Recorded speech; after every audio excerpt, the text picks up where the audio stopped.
evening, everyone. My name is David Mack, and welcome once again to BuzzFeed News Election Night Live. Here we are. We'll be following a number of races tonight, including the Arkansas and Kentucky primaries, but we'll be focused specifically on the Democratic Gubernatorial in Georgia and the Democratic race in Texas' 7th Congressional District.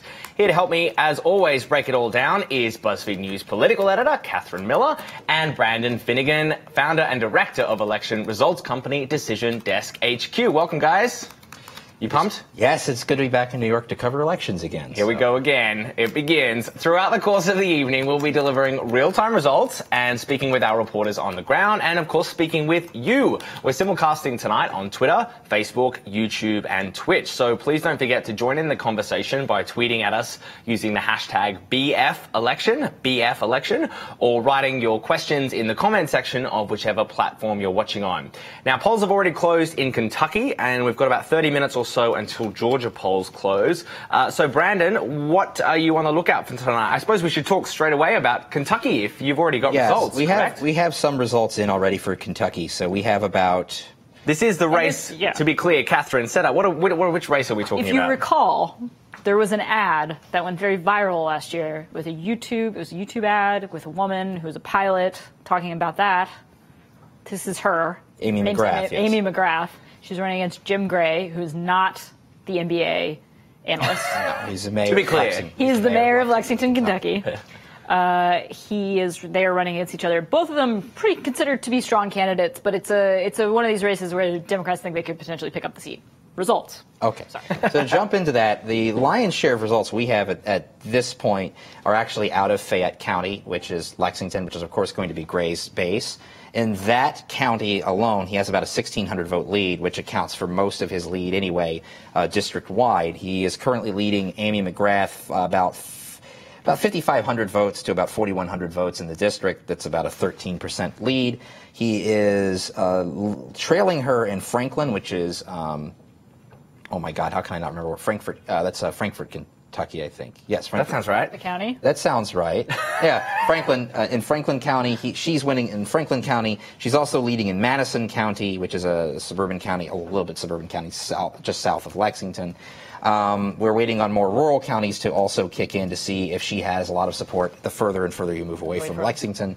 But even in Lexington, she's not holding her own. She's not getting destroyed in Lexington. So she's, like I said, she's only losing by about 1,600 votes so far in Lexington, which is, a good performance for her. She needs to have, she needs to hold her own there in order to be able to win with these other surrounding counties to pull off a victory. So on the Republican side, there was a primary for Andy Barr, but Andy Barr, we've already declared him the winner. He was going to win that race 3-1 anyway, and he has won that race over Chuck Eddy. So there's other contests, but just a trickle of race results in District 4, District 3, District 2, and District 1. Nothing really to kind of get too excited about yet. Well, as we said, we were most excited there in Kentucky about the 6th. And just remind us, Catherine, you spoke a little bit about Amy McGrath and that campaign ad that went that went viral early last year, I'm going to say. And then, there was a lot of attention on her, and then what happened? National Democrats decided to put someone else in the race. Yeah, there was a little bit of attention. Gray is the mayor of Lexington. He's pretty well known. He ran for Senate against Rand Paul in 2016. He did not win that, obviously. But he did win this district when he was running. And so I think there's the sense that if he were to run in November, if he were the nominee, that he would be the stronger candidate. And that's kind of where you get into these things where it's like, even in races where people feel like, oh, this is a pretty strong, interesting candidate, there's this question of electability has remained a pretty big thing. I can tell you that someone I know that lives in this district informs me that it doesn't matter who the Democrats nominate, they're going to lose. Okay. So, well, there's a local perspective on the ground. Willing to make that prediction. We'll see. But you mentioned the word electability there. Yes. Is that purely a numbers-based game? I mean, that they had this hugely charismatic candidate in Amy McGrath, and then what happened? They decided the numbers weren't right for her? I can't tell you exactly what they... Well, take us, come on. You're supposed to have all the answers. I mean, the idea is that Gray is somebody who, literally won this district in a statewide race with 2 years ago. Yeah. And that he could be a candidate who could actually win and has name ID and... Proven. Yeah, proven. Yes. I mean, this is the big this is the big question that hangs over everything, right? Is the electability question on a lot of these races that are in places like we'll spend a lot of time tonight talking about like suburban Houston and suburban Dallas. We love talking about the suburbs on this show. Yes, we're all about the love the suburbs. It's a real embrace of America. Yes. And then you also have, this is a question that hangs over Georgia, which is like the big race in a lot of ways that we're talking about tonight. But, you know, there is a question of, in these cases where it's very borderline, like Democrats need everything they can have to win, it becomes this like nagging issue of like, well, who's the most electable? Who could sway, either turn out the most reliably Democratic voters, or who could persuade some Republicans to vote for them and to cross. So they're not comfortable taking chances in a year like this year. Yes. They want to know who's got the track record and run with that. Even if someone produces an incredible ad with fighter jets in it, it's not enough, apparently. This 2018. This same person who, I definitely think that if this same person who lives in this particular district was informing me that they had seen that ad quite a bit. Okay, at this point, we're not going to name this person. Yeah, we're not going to name this person. Okay, there's a person close to the Millers. A source close to Catherine Miller. We should talk about, obviously, the main race for us tonight, which is Georgia, right? Yes. The gubernatorial Democratic race in Georgia. This is going to be a night of firsts in Georgia either way on the Democratic side. Correct? Per my notes, that's what I have. I think so. Well, definitely absolutely. If either Stacey Evans or Stacey Abrams wins in November, they would be the first female governor of Georgia. Apologies, yes. Yeah.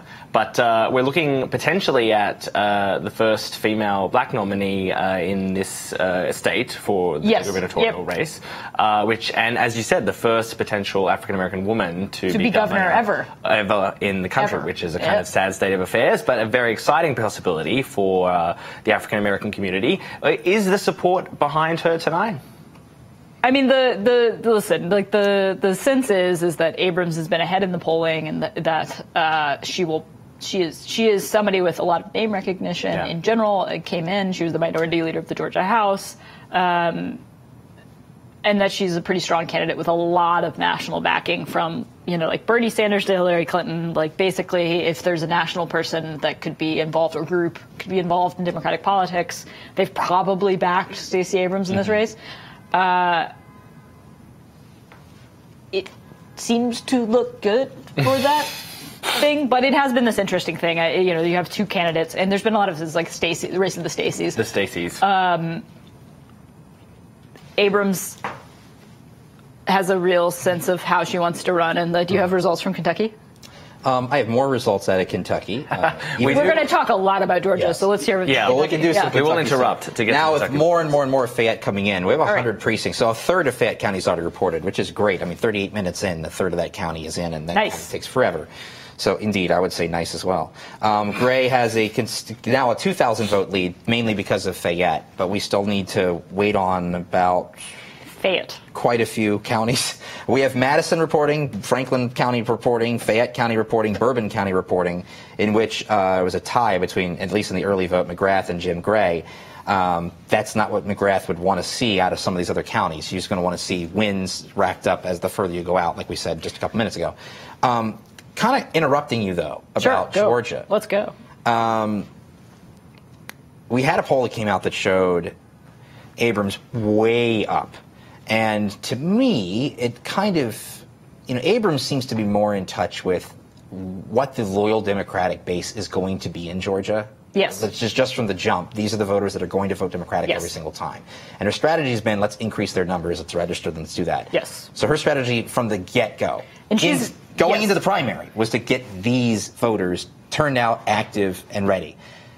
Evans didn't really play that. Yes. She didn't want to go with that strategy. The problem is the most reliable voters in a Democratic primary are going to vote in the Democratic primary. Yeah, that is true. And if your strategy is not, I need their vote. Right. It's tough to win. Above all else, it's going to be hard to pull ahead. And actually, this is, Stacey Abrams, Stacey Evans, you may see, Stacey Abrams is black. She's been an up-and-coming national figure for a few years, and one of her core things that she has done in Georgia, but also she is really one of the people who's made the case that Democrats need to appreciate more and try to turn out more black and Latino voters. She's done a huge voter registration. Yes, and that was like kind of her core. Yes, she did a massive voter registration and mobilization project in Georgia. That is her argument, and that is her theory of how you win in Georgia, which is kind of a lot of Democrats feel that Georgia is a state that ultimately will become more like Colorado or Virginia, that the changing kind of demographics and economic demographics of the state of Georgia and like suburban Atlanta will ultimately be good for Democrats. So the point that Brandon is making, right, is that the election that she's running tonight may not be the same one she has to run in November, right, in order to turn out the voters. Well, also my point is that from the very beginning, you got to win a primary. You got to win a primary. You got to win a primary. And Abrams has made the right play here to win that primary. Now we'll see if there's like this shocking upset and Evans wins tonight. I strongly think that Abrams has this. But we'll see when the polls close how things go. We're not going to get the area that everyone's going to be most excited about initially, which is Atlanta. The big 4 counties to watch are Fulton, DeKalb, Cobb, and Gwinnett. They also tend to take the longest time imaginable to report their returns. Everybody is waiting for these counties to show up while the whole rest of the other 155 counties have already put something in. They are more urban. They have a larger population, so there's more to count. But it just always seems to have some stuff. Now, I'm not going to make any promises. The desk has been working on some stuff in Atlanta to possibly give us some insight in Metro Atlanta before we have to wait for the Election Day vote to come in. Just ripping the mask off here. The Secretary of State provides a system for people to look at for election night returns. That system is absolutely utilized and because it produces on a screen view as well for people who are on site at the election office. It's the same thing the AP uses. It's the same thing that Edison uses. It's the same thing that we all use. The difference is we have a couple other things we try in Atlanta. They do some exit polling and stuff themselves and it's like try to figure Fast things and out. Furious movies with the nitro. Yeah, always try to get it pushed just a little bit more. That's how they win. Can we talk a little bit more about the, I was going to say policy differences between Abrams and Evans, but I think it's better to say a strategy difference, right, between Yes. One thing that, another kind of concurrent thing that's going on is that we've talked about, we've read about a lot over the last year and a half, the importance of black voters, black women voters particularly to the Democratic Party. And there's this sort of asymmetry between the importance of black women voters to the Democratic Party and how often they are actually statewide nominees or pushed, really supported by the party apparatus a lot of times to be, for instance, the gubernatorial nominee. Right. That kind of is where they, one of the things too that Stacey Abrams definitely seems like a candidate for the moment in terms of the conversation that is broadly being had. She was a minority leader of the Georgia House. She's well known. She's a prominent figure there. She definitely is somebody, with the mobilization effort, she's definitely somebody who's known nationally as well. And so that kind of, she becomes like a pretty strong candidate for that particular moment. And so there's a little bit of that. That's an element of this too, is that she seems like the candidate for the place that the Democratic Party is right now. Well, I want to talk. I hate to interrupt. Yeah, go on. I'm going to interrupt here because I just want to make this clear in case people are looking at election returns at home. Because look, all you guys are watching this. You're on Twitter. You're on your little devices. You're on your laptops. You're on everything, looking at everything because you're obsessed with this stuff. You're a nerd. That's why you tuned in and watched this. They are. I mean, come on. I'm one of them. Insulting the viewers. Yeah.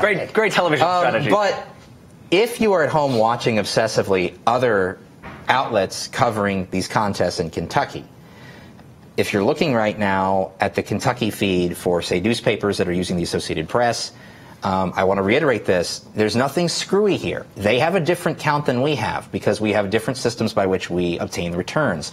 We have counties that they do not have right now. We have Fayette County reporting, which is Lexington. It's the big county. That's why we have so many votes reporting so far. They have a couple of these little rural counties that we didn't send somebody out to. We're just calling them up to see if we can get the returns for. So I believe the AP currently has McGrath ahead because of the rural county vote they have. Okay. We have the urban vote in from Kentucky 6. A good chunk of it in. We're at 22% reporting. And with that dominant side, Gray is up by 2,400 votes. So just letting people know this isn't something weird. There are reasons. There are reasons for why there are different counts. There are actual, legitimately different counts now in the United States of our elections. That is new. That's not something we've had very frequently even in the distant past. It's been probably 50 years since there were 3 different companies counting the vote in American elections. So don't let yourself get confused or bewildered by the fact that the vote counts are different. Pick one. Pick one pick that us. count. Pick one. Yes. But pick him. Pick one and understand it's going to look different, and that's fine because we all use different methods. But they're all still votes. The whole point of having Brandon here is to kind of lift the veil, so to speak, on how this work is done, and he's going to talk us through that tonight as we go on. Take us under the hood of the car. That's right. Get our hands dirty. But before we go any further, we are going to take a closer look at the Georgia Democratic gubernatorial race. We caught up with Stacey Abrams to have a look at her campaign and see what she's been doing as she attempts to make history. Let's take a look.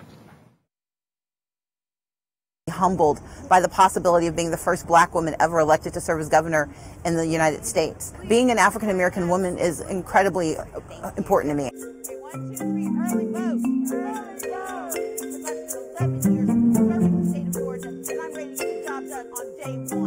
The blue tide is coming! I think the intensity of feeling that came about after the 2016 election has certainly lifted up Democratic energy. And that's important, but I was planning to run for governor because now is the time. And while I welcome every single Republican vote that we can garner, my focus is on the voters that share our values already. African American women have been an essential part of the Democratic Party for decades. And not only what we have seen happening in Alabama, but what happened in Louisiana to install John Bel Edwards, what happened in Virginia in 2017 to elect Ralph Northam and Justin Fairfax, what happened actually across the country when black women stood up. That can be replicated in Georgia.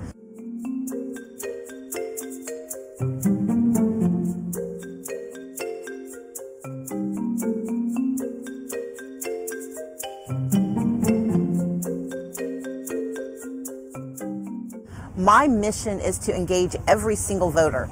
We are running a people-powered campaign, one that looks to build a multiracial, multi-ethnic, geographically diverse coalition. One of the reasons I'm running is because I want to change what the face of leadership looks like. And that's not simply about race or gender, it's also about the experiences we bring to the table. As someone who has talked very openly about the debt I have, I'm excited about every opportunity I have to shatter paradigms.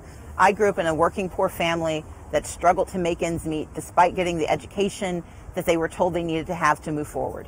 And as someone who has had the privilege of having a strong education, I still struggle.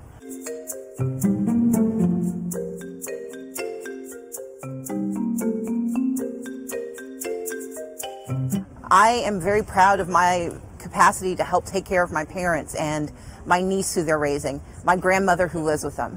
And as I tell folks, I have the ability to make payment arrangements on my taxes. The law says that we can do that. But there is no authority to defer cancer treatment. There's no authority and ability to defer a rental payment or to say that I'm not going to be able to pay for medicine. I'm Stacey Evans. I'm running to bring hope and opportunity to all Georgia families. Let's bring back hope. Well, welcome back. Joining us now is BuzzFeed News Editor-in-Chief Ben Smith. He's also my boss, so I'm going to ask some softball questions. Ben, thanks for joining us. Thank you for having me on, for agreeing not to expose my ignorance. Okay, good, because I want to bring you in tonight to talk about how we got to this point in the 2018 electoral cycle, where it feels like we just waited 2 years. Right? Well, thank you for explaining time. But I feel like I remember back in the election, 2016, all the polls, everyone thought Trump was going to win and we were going to have all these conversations about where does the Republican Party go from here. Turns out, no, it was the other way around. Now we're all talking about where do the Democrats go from here, right? What does tonight say and how, talk us through the results that we've seen so far this year in terms of the choices that the Democrats are making about what they want their party to be? Right, yeah, right. There's a sense that chaos is always about to descend on the Republican Party and then somehow lands on the Democrats. Yes. And as it did here. I think, there is, in New York newsrooms, there's this sort of grasping for a clear narrative. I think the notion that maybe this election will be about impeachment in Donald Trump, about the resistance. And then I think you go out to these states, you go out to these races, and it's a much more complicated picture. Right. The candidates, I think, are broadly talking to people and looking at polling and finding that, as always, voters mostly want to talk about jobs and health care and education and the issues that matter to their daily lives. I think the different dynamics in each state are make it pretty complicated. It's also true that it's primary night in Georgia, and so if what you want to do is you want to strike a blow against Donald Trump, you don't really do tonight. You're voting between two Democrats, and so. Yes. And so you're going to show up in November, and the notion that there's going to be this huge wave of voters, a lot of those people are going to show up in November. There will be a lot of turnout tonight, but a lot of the folks who turn out tonight will be the people who vote every time, people who love voting, people who are committed American citizens and vote in every election, right. Not necessarily the kind of anti-Trump resistance. And so what you get, is a pretty complicated mixed canvas. And I think what's happening in Georgia, though, is certainly part of a bigger shift in the American kind of regional landscape. Brandon brought up the point before about the fact that Stacey Evans is arguably tailoring her campaign a bit more for November rather than trying to excite the Democratic base like Stacey Abrams is doing, which may mean that Stacey Abrams has a harder time come November. But is it a real danger, right? People campaigning too much in their primaries and sort of really setting themselves down to be set up for real problems, especially in a state like Georgia in November? Yeah, I think there are two things. One is, right, you got to win the primary. Right. You don't get to the general. And I think that Hillary Clinton, a big part of her narrative was I can win in November. Don't vote for this crazy Bernie guy. He can't possibly win. And so I think there's a little bit of exhaustion in the Democratic Party with that particular message. Mm-hmm. And I think there's the message of transformation of wow, could Georgia become a Democratic state? And I think, while Stacey Evans is running this sort of traditional, more moderate Democratic campaign, appealing to white Democrats in particular, the converse notion that if the South changes, if Georgia in particular changes, it won't be because Democrats move to the center and toward white voters, basically. It'll be because the states change and different people are voting, is both maybe a more plausible ultimate path for Georgia to elect a Democrat, and also a message that's going to excite a lot of people in the primary. This idea of southern states gradually turning blue, is this just a liberal fantasy, or is this actually happening? Is the evidence there to support these states actually turning at least purple first and then perhaps blue? Both. Right. I think that there is both a long-time liberal fantasy that not fantasy, reality that the demographics of places like Texas and Georgia are shifting in the direction of the Democratic Party. Mm-hmm. Also, demographics are slow. And it takes and people take a while to reach voting age, and here we are explaining time again. Thank you. And so and you write, and everybody likes to write the articles and talk about them in the span of a year, and demographic time is slower. So at some point, these shifts make it more and more and more likely that eventually Democrats will win in some of these states. The year that happens, it will be because these demographic shifts are happening and something else is happening. I want to talk about Stacey Abrams. She's trying to make history by becoming the first black female governor in this country. Catherine made the point before that it seems like the Democrats often rely on black women as a voting base specifically, but are very reluctant or hesitant, at least the apparatus of the party, to nominate them as candidates. Why is that? So wait, I'm going to go from explaining time to explaining structural racism. Please do. I think we stick with time. Okay. Easier to explain. I think that's profoundly true, and those things are actually in some ways related, right? I think that the Democratic Party establishment is like, well, we can take black women voters for granted. They will come up and show up for the Democrat. We don't have to cater to that bloc by running a candidate who appeals particularly to them. We'll just totally take them for granted. Run a candidate who checks a bunch of boxes, delivers on issues that some black voters care about, but isn't primarily focused on that group. I think that's the traditional sort of Democratic Party strategy that has led to this outcome, which is kind of amazing to think that there's never been a black woman governor of a state. Yeah, it's crazy. Sitting in, as you said, your New York newsroom, trying to get national perspective on what's going on, if you're running a campaign against a Republican in November, from where we are now, the results we've seen over the course of this last 6 months or so of primaries, are you thinking it's better to go towards the center and try and win those middle ground, or are you thinking it's better to try and activate the liberal base? I mean, I wish if only I knew. I mean, I do think what you see, if this is the wave election that a lot of people forecast right now, that if it was held tomorrow, it probably would be. You're going to see Democrats run, as like kind of pickup truck driving, gun owning centrists. You're going to see Democrats run as socialists who want to take away your guns. You're going to see people who randomly wound up on the ballot run and not run and do all sorts of confusing things, and they're all going to win. Right. And then we're going to be mid-November having that same argument, and you'll point to one person who ran to the center, and I'll point to somebody who ran to the left, and the next 2 years will be consumed by fighting over it. I mean, I think if the current trends hold, a lot of Democrats will win in November because there's a D next to their name. Right. And the fight over why they won will consume the party. Right. We all get to pass the tea leaves. Well, thank you, Ben, for joining us with Thanks your for having me insight. on. It's always a pleasure. Very valuable. And we're going to cross now to one of our reporters, Alexis Levinson, who is covering the Texas race there tonight. And she met up with candidate Laura Moser earlier to see how she's doing before the race. So let's take a look. Okay. Hey, this is Alexis Levinson. I'm in Houston, where voters are currently voting right behind us in the hotel for the primary for Texas's 7th congressional district. I'm here with Laura Moser, who's one of the candidates. So we were talking about this a little bit before. Your race has sort of become this symbolic symbol of the rift within the Democratic Party and how the Democratic Party should move forward. What do you think of that? I think that the Democratic Party can only move forward by engaging every voter and by kind of retiring 2016 permanently. And I'm just trying to get more people engaged in the process. That is my ethos of how we will flip this district and this state and this country, by bringing people who felt disenchanted and disenfranchised and the politics doesn't matter to them to the table. So that's my method, and I did not mean to become a symbol of the Democratic, war. And I'm trying to be as positive and unifying as I can. A lot of the progressive groups supporting you have talked about kind of what you're saying about engaging voters who have not always been engaged is a way for progressives to win moving forward. How do progressives win in these primaries?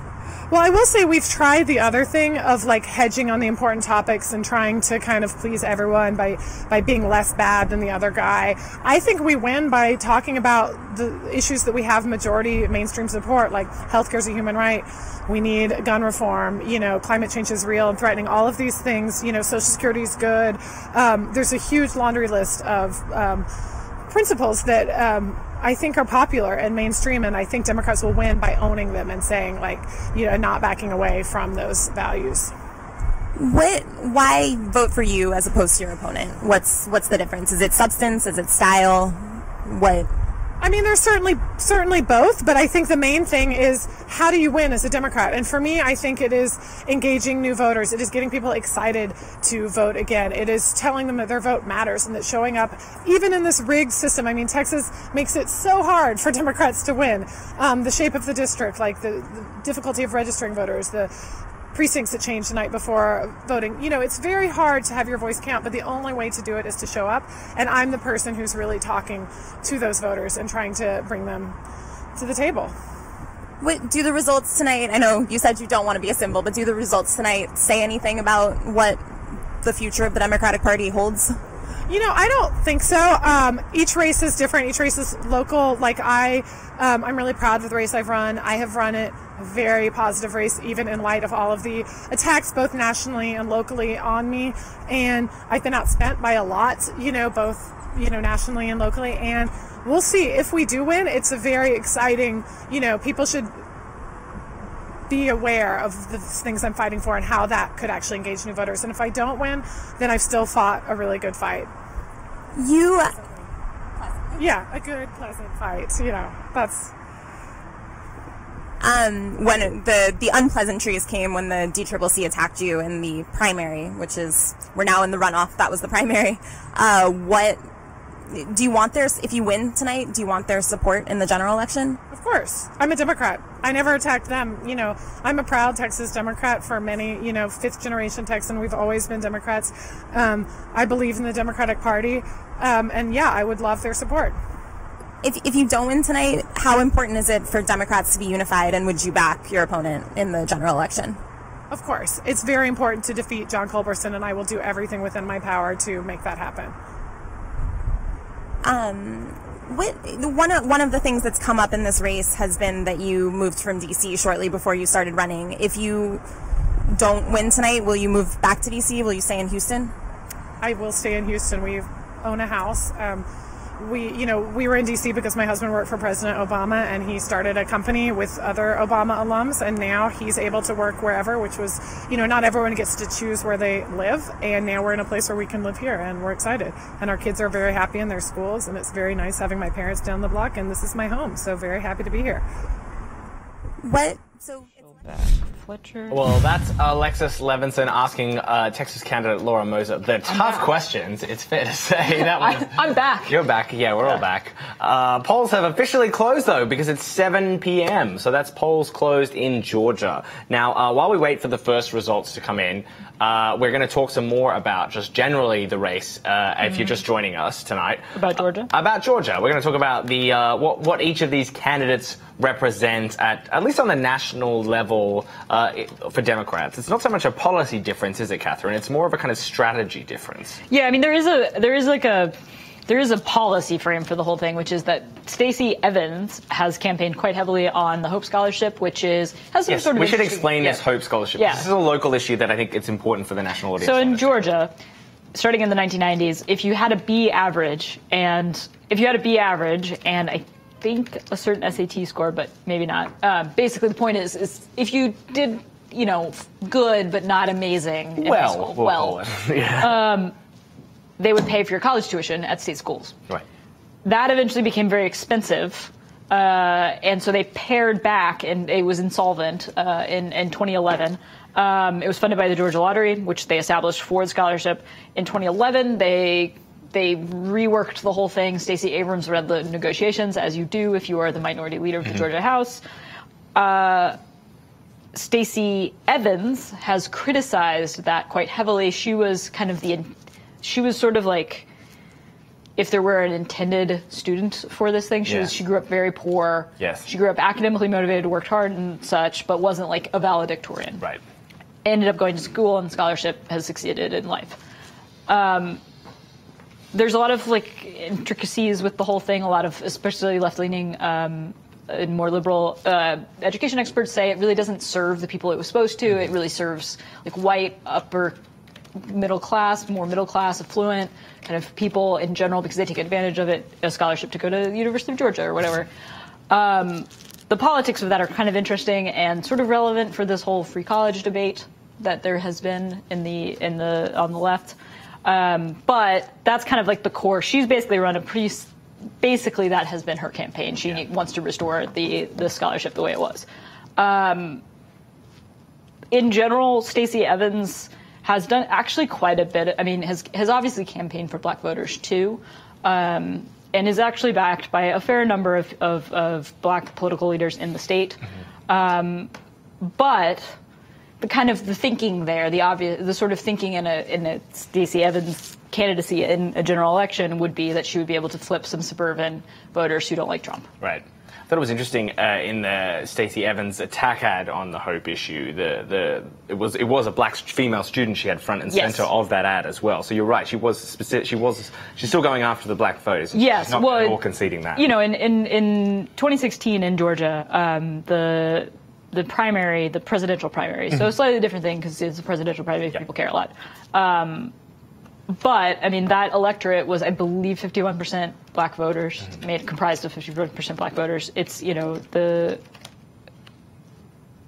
black voters are very, very important in a Democratic primary, particularly one in the South.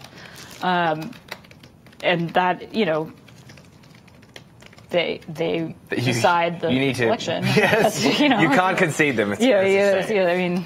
But I mean, how has Georgia changed as a state in terms of a voting state? In both, we can talk on its national level, but also, perhaps this is a better question for Darren, who is our Georgia expert, who we're going to have on the show soon. But just from your perspective, the demographics you're talking about, how many, the huge 51% of the Democratic voting bloc being African American. Yes.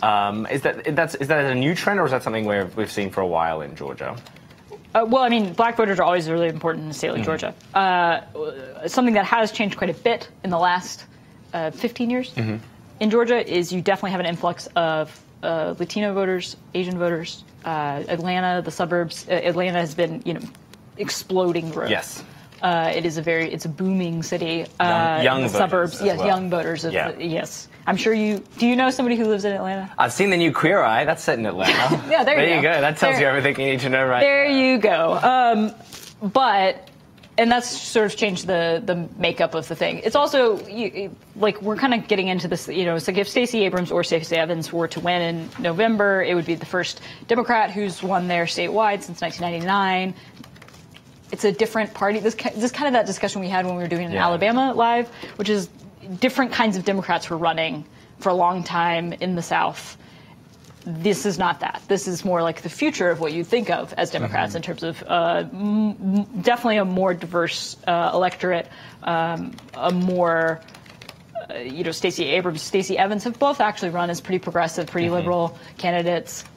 That is not how Democrats won in the 90s in Georgia. They usually were pretty conservative. Yeah. And in a year like this year, where we've seen so much discussion about women candidates and women voters especially being so important to Democrats, it says a lot, doesn't it, already, just the fact that we're having an election between two women here? Yes, it does, but there was a time when people thought that Stacey Abrams would run unopposed for this. Right. And then Stacey Evans got in, and that was sort of a panic-inducing moment, I think, for some Democrats that she would have a challenger. But yes, I mean, this is one of these races where it is a woman running against. Ultimately, it's going to be a male opponent on the Republican end. That's happened before in Georgia. Michelle Nunn ran for Senate in 2012, 2014, some point in the last 6 years. She lost. She was the daughter of a Georgia Democrat who had succeeded there. That has been the playbook for Georgia Democrats the last few cycles, where they've run sort of the children or progeny of famous Georgia Democrats. Sure.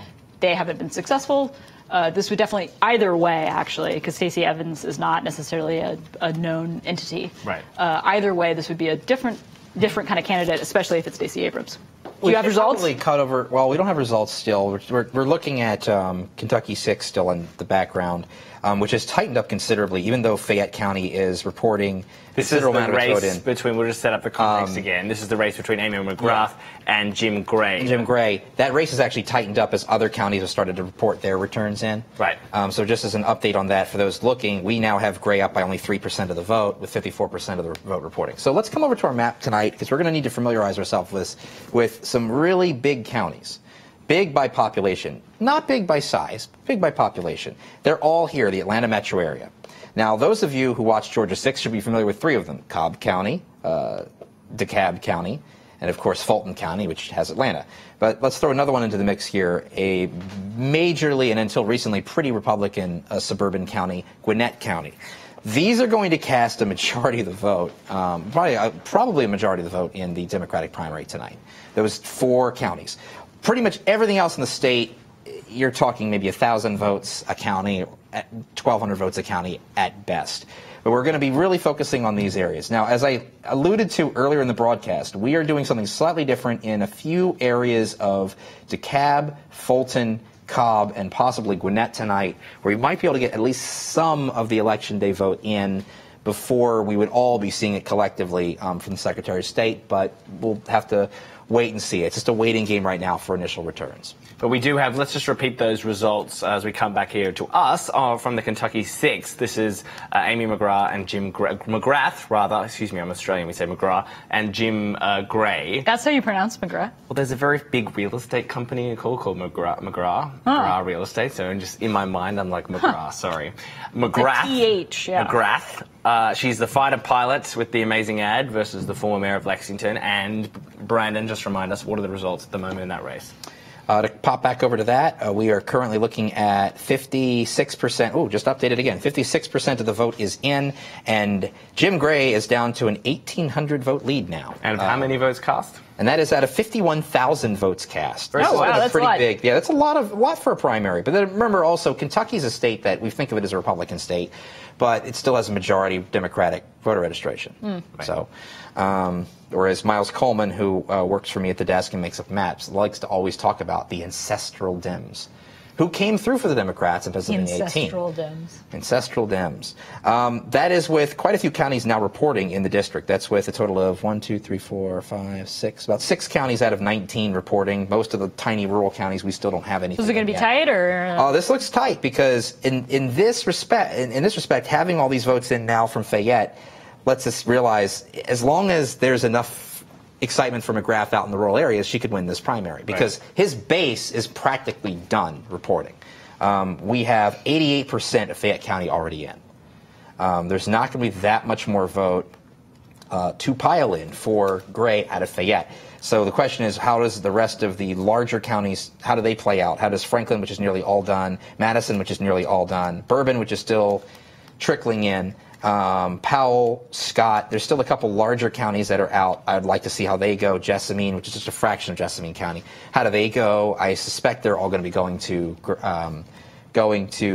McGrath if I'm looking at these other counties, and the pattern seems to be the further you move away from Fayette, the better that McGrath does. Which, again, makes sense. Gray is the mayor of Lexington. Yeah. So that should be his base.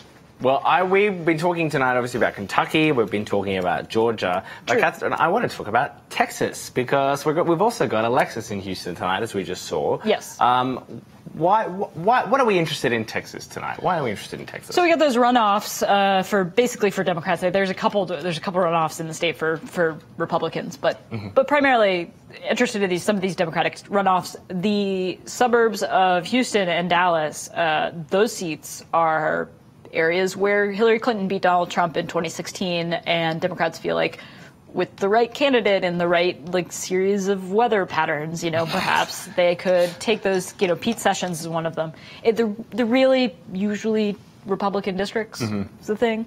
That's 32 and 23, confusingly. Okay.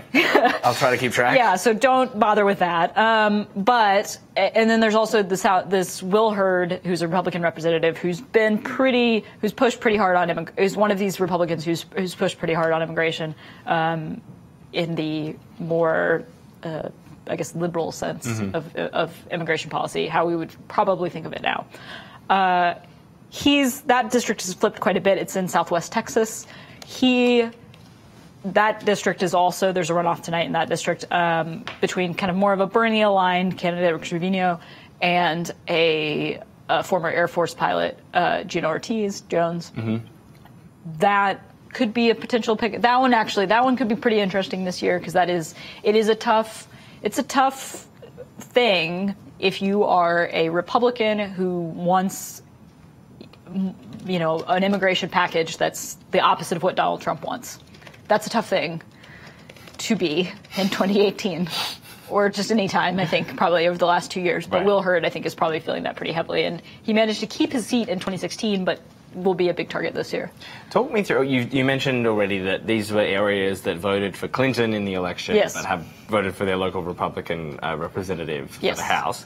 What are the I know the answer to this because we've talked about suburbs so much the last 6 months, but talk me through the kinds of voters in these suburbs. Who are they and why? How are they making their decisions? Well, the thing a lot of these guys will tell you often is that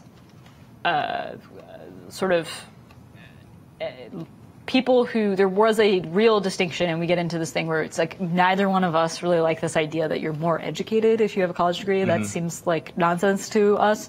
However, there was a real distinction in a lot of returns between people in terms of exit polling. There tends to be a divide with people who say they have a college degree and people who don't in terms of how they think of Trump. And that was like a division you saw in a lot of different parts of the country with white voters. The suburbs of places like Houston and Dallas are filled with people who are doing pretty well and who a lot of them went to college, and those are often the voters who don't love Trump. There's a sort of there's a complicated thing of that where it's like some people were they didn't particularly like Trump. Now, what that looks like 2 years later is tough to know. Yes. And that's kind of that's a big question looming over all of the stuff is like, is that really enough to get people to switch parties? Well, when Trump's not on the ballot. Something we should talk about tonight, and I'm interested in your perspective on this because, again, I'm a foreigner here in this country, but we just had this awful shooting in Texas a few days ago, and we've seen those on the left trying to make gun control a big issue this year. But before we came on, you were saying that it's not going to take off in an area like Santa Fe and an area like Texas as an issue, even among Democrats. Why is that? Why isn't an election in Texas going to ever be, well, at least in the immediate future, be fought on gun control? I mean, I'm not going to pretend. Like, there's a lot of experts on Texas, and I don't want to, like, run afoul. No. I wouldn't, however, I wouldn't dare you to.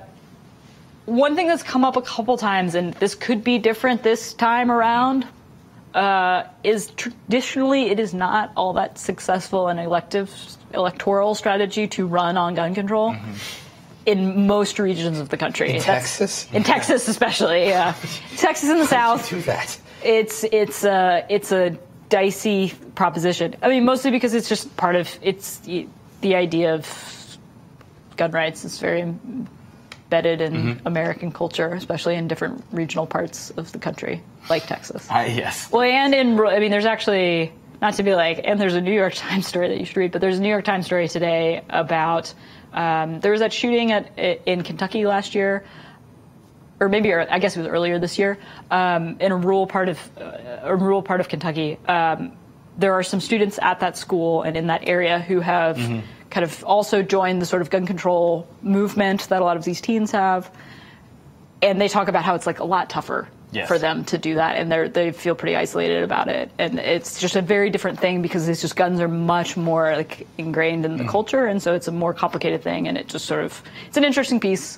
You could perhaps read it. No. And we should also say there's also we have a great piece actually up right now. Yes, from Amber Jamison, our reporter that we sent down to Santa Fe to cover this tragedy. She's got a great piece talking about how the Parkland playbook, so to speak, is not going to work in Santa Fe, just simply because of the demographic differences and because of the political and cultural differences in these two places.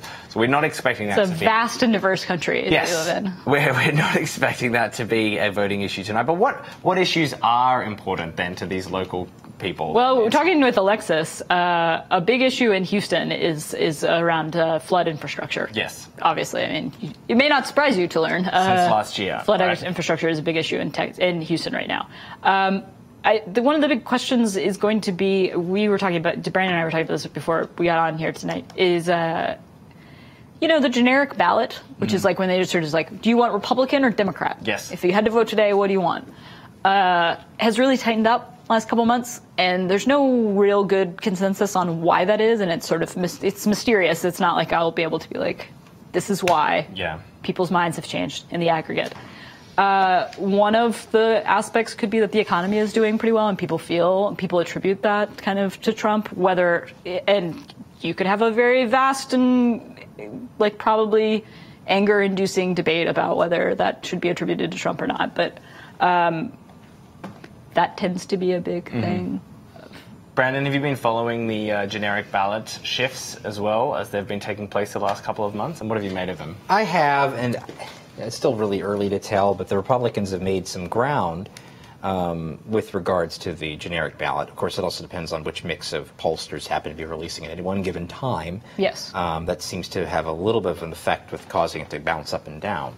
But, yeah, the Republicans are not, at least from the way the generic ballot is looking, they're not in the position they were in just 5 months ago, 6 months ago. I mean, in December, January, people were talking about like a wave, like a monstrous Democratic wave. Right. Which, by the way, could still happen. Yeah, we just don't know. But, there's plenty of seats that have been, in fact, that have on the Cook Political Report and a few other prognosticators that have been moving steadily towards the Democratic Party in their race ratings. But it's too early to me to say that means that the Republicans are going to keep the House because we're 6 months away from the general election. It's a good sign for Republicans and an encouraging one for them. also the president's approval rating has kind of lifted a little bit in the last couple of months compared to where he was in like a year November, ago. December. Yeah, certainly a year ago. The tail end of last year. So, I would, I'm not going to read too much into it. People want people to read into it because they want every little, they want every little crystal ball they can grab and to tell them exactly how it's going to go. We don't really know. There's a lot of... We don't know. There's a wide range of outcomes still. I mean, the Republicans can hold the House and lose 12 seats, or the Republicans could lose the House and lose 45, 50 seats. That's, neither of those are outside the realm of possibility at this point. There's a long way before November, indeed. Yes, indeed. I want to speak specifically about the race that people can see on that side of our screen. We've got the two candidates up, Lizzie Fletcher and Laura Moser. Just for those who aren't familiar, Catherine, what is it about this race in particular that caused so much drama? What was the DCCC, D-Trip, as the House campaign arm, basically, the committee in D.C. that runs House campaign, or helps fund and promote House candidates. They did an unusual thing, which was attack on the record, Moser, and basically said she's a bad candidate. We don't want her. Please pick Lizzie Fletcher. And they released a lot of opposition. And they actually normally they might try to kind of get that in through a third party or something, but they were no, straight up. She wrote in an article. I don't actually know what the exact phrasing was, but it was basically I'd rather die than move back to Texas. It's not great if you're trying to run for the House in Texas. Which specifically she named Paris, Texas, but again, it's in Texas. Yeah. It's not great for running, and there were some other issues as well. That's pretty unusual for one of the committees to do. Because they did that, though, then she was able to she raised a ton of money off of that, because she was the D-Trip is attacking me. This is insane. Right. People gave her a lot of money that didn't quite, I don't think, play the way D-Trip thought it would. Maybe, I don't know. But suffice to say, they both made it into the runoff. There were a number of other candidates in it as well. D-Trip and sort of National Democrats have kind of backed off publicly attacking her since the I believe it was March 9th, maybe. And that has, sort of an interesting development. I mean, it's one of these things where it's probably the most explicit version of this divide that people have talked a lot about in the last 6 months between what Washington Democrats kind of want and maybe people who are more progressive running against that. There have been other instances where this has happened, where it's been slightly less contentious or slightly less fraught, maybe on a national level. Last week in Nebraska, Kara, I keep calling her Amy Eastman. I'm not really sure why, but Kara Eastman won, and she's been running on Medicare for All, kind of a Bernie Sanders style sort of thing. She won a primary against the D-Trip backed candidate.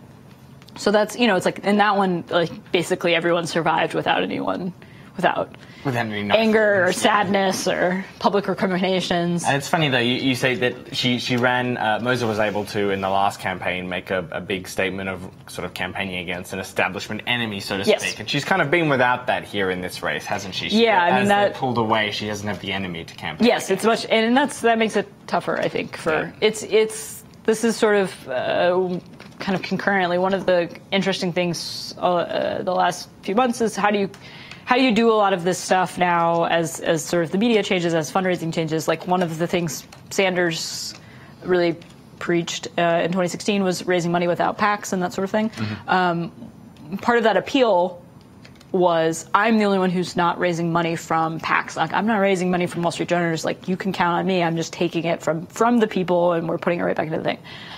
That kind of pitch, it can be effective. It's I'm the only one. They're against me. They don't want me, but you don't trust them either, because look at how things are.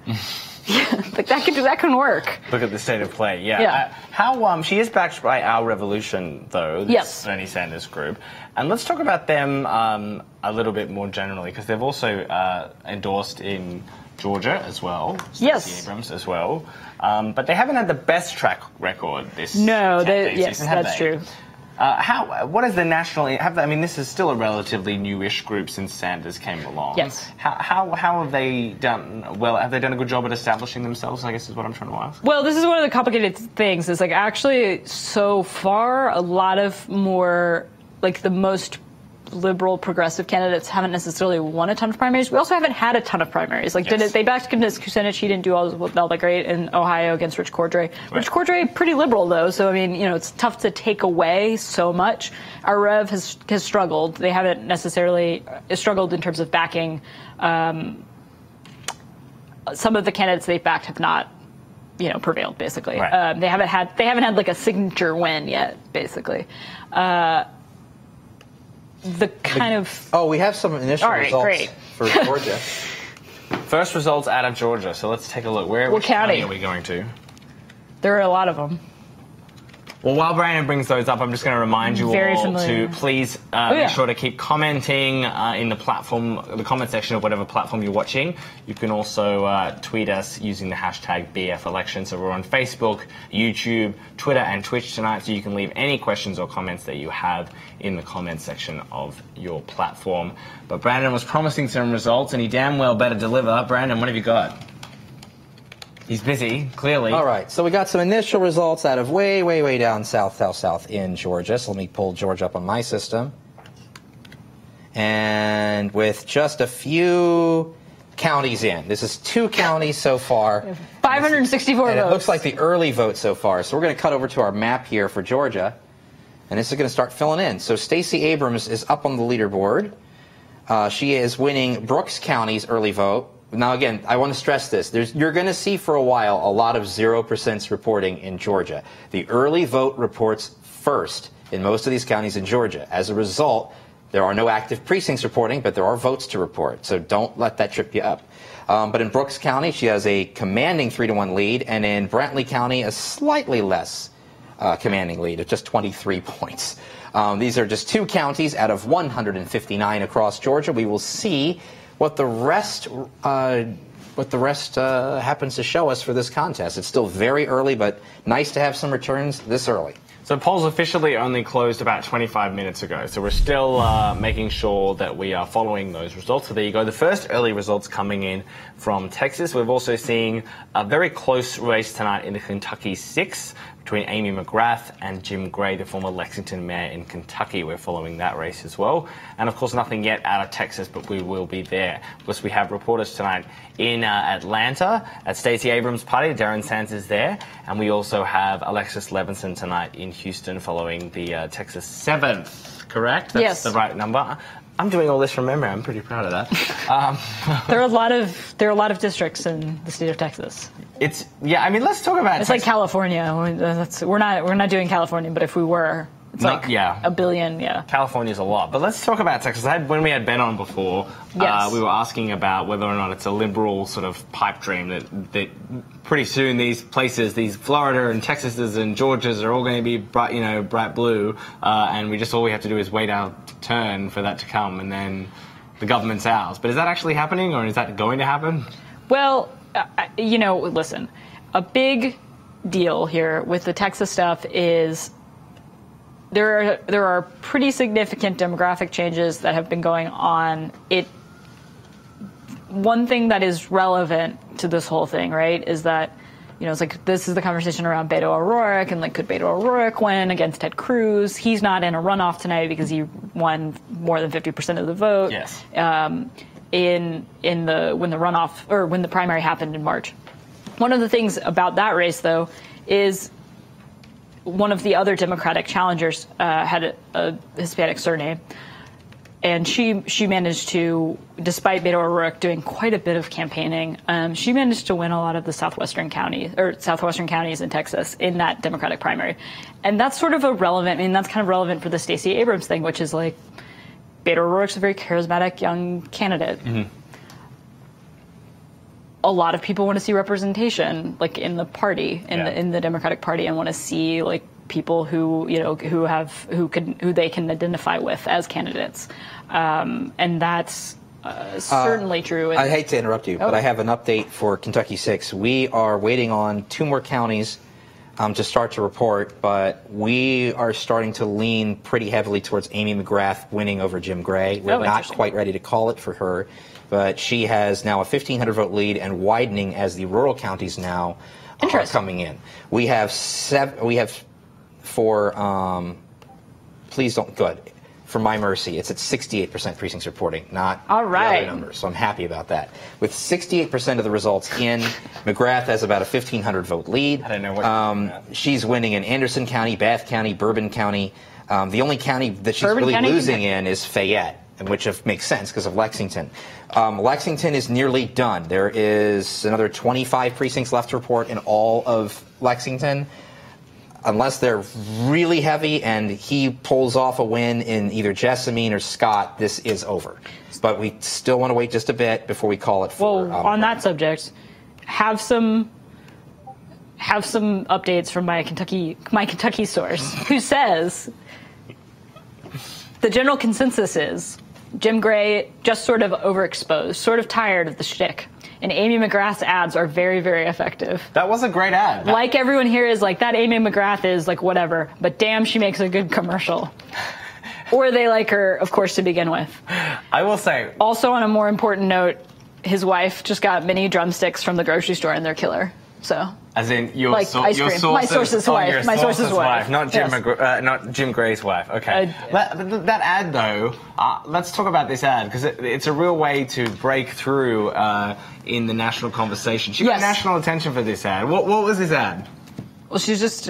Do you want to hear something really terrible? What? I haven't watched the ad. You haven't seen the ad? I saw it again today. All right, for God's sake. I never watched like viral ads because everybody's talking about them, and I kind of get the sense she's talking about. You tell me. You work at BuzzFeed. I never watched it. Well, you should watch something going viral. Yeah. Well. Yeah, that's what we're here for. Well, let me tell you, as a BuzzFeed reporter, sure, go for it. I can tell you, this was an ad where she is a former fighter jet pilot. Yeah. And she's sort of literally standing in front of the pilot jet, talking about how when she was a little girl, she wanted to land fighter jets on, aircraft carriers, but she was told by her local congressman that wasn't allowed because girls had to stay at home. No girls were allowed to do that. And of course, she went to military academy and fought her way through and ended up landing jets on the aircraft carriers. And was like, screw you, congressman. Now she's running for Congress. Now she's running for Congress. Basically, a very powerful ad. She came across as a no-nonsense woman with a young family and a very accomplished woman, and a real clear way to break through in the national conversation, at least for those of us who saw the ad. Well, I mean, I heard all about it. I read about it. I just kind of haven't watched it. Whatever. She doesn't have 2 minutes spare to watch this. I don't. A true fact about me is I often do not watch the press briefing. I just sort of like eyeball like what's happening on Twitter. The tweets? Yep. Yeah. Well, you're not missing much. Yeah. See, yep. But in a year like this year, when you're, especially, okay, I think here's an interesting thing about this race. Yeah. One of the things that we've been watching here at BuzzFeed News is in some races, women have been out, particularly especially in Democratic primaries, women have been outperforming expectations and sometimes winning. Like there was a race in Wisconsin in a couple, Illinois, sorry, not Wisconsin, Illinois, where a male candidate actually got the nomination, got the Democratic nomination. The only one with, hold on, 30% of the vote is female challengers got 70% of the vote. More on this in a bit, but relevant for this McGrath point. Yeah. As Brandon is required now to raise his hand. I am supposed to interrupt you when I have results. That's true. That's supposed to. I just didn't want to break that point. Everyone always accuses me of like talking over you, and it's like I'm not talking over her. I'm just trying to get the numbers out to the people. True. Because I care about the people. You do care. The people just want the numbers. All right, give the people the numbers. Okay, let's give the nerds the numbers. Anyway, let's cut over to Georgia. Oh, all right. And if we can hop over to that map for Georgia, we can show that there's a lot of purple so far. Initial counties that have come in. Again, these are mostly rural counties. And nearly all of them are going for Stacey Abrams. Abrams won Macon County. No shocker there, 75-25. Same thing with, again, the aforementioned Brooks, Jeff Davis County, Brantley County, and narrowly in far northern Towns County. Now, there's one county that has Stacey Evans on the map, which is Atkinson County. Narrowly went for Evans over Abrams by about 9%. Now, I want to go through on what does all this mean. So let me cut over to Atkinson County. Atkinson County is a county where Evans is leading, right? The county cast 62 votes total. On the Democratic side. On the Republican side, if I'm not mistaken, it's going to be considerably a lot more Republican. It's over 120 votes already cast in Atkinson on the Republican side. So if this pattern, which is very early, if this pattern persists, where she's doing okay in some counties that are either extraordinarily small or extraordinarily Republican, that's not going to do it for Evans, and Abrams, as we assume from the polling, is probably going to win this. It is early. We need to see more results, but so far, from what I'm seeing for Georgia, Abrams is looking really, really good. Well, I just want to remind everyone watching that you should feel free to leave any questions or comments you have in the comment section of whatever platform you're watching. We're on Twitch, we're on Twitter, we're on Facebook, we're on YouTube tonight.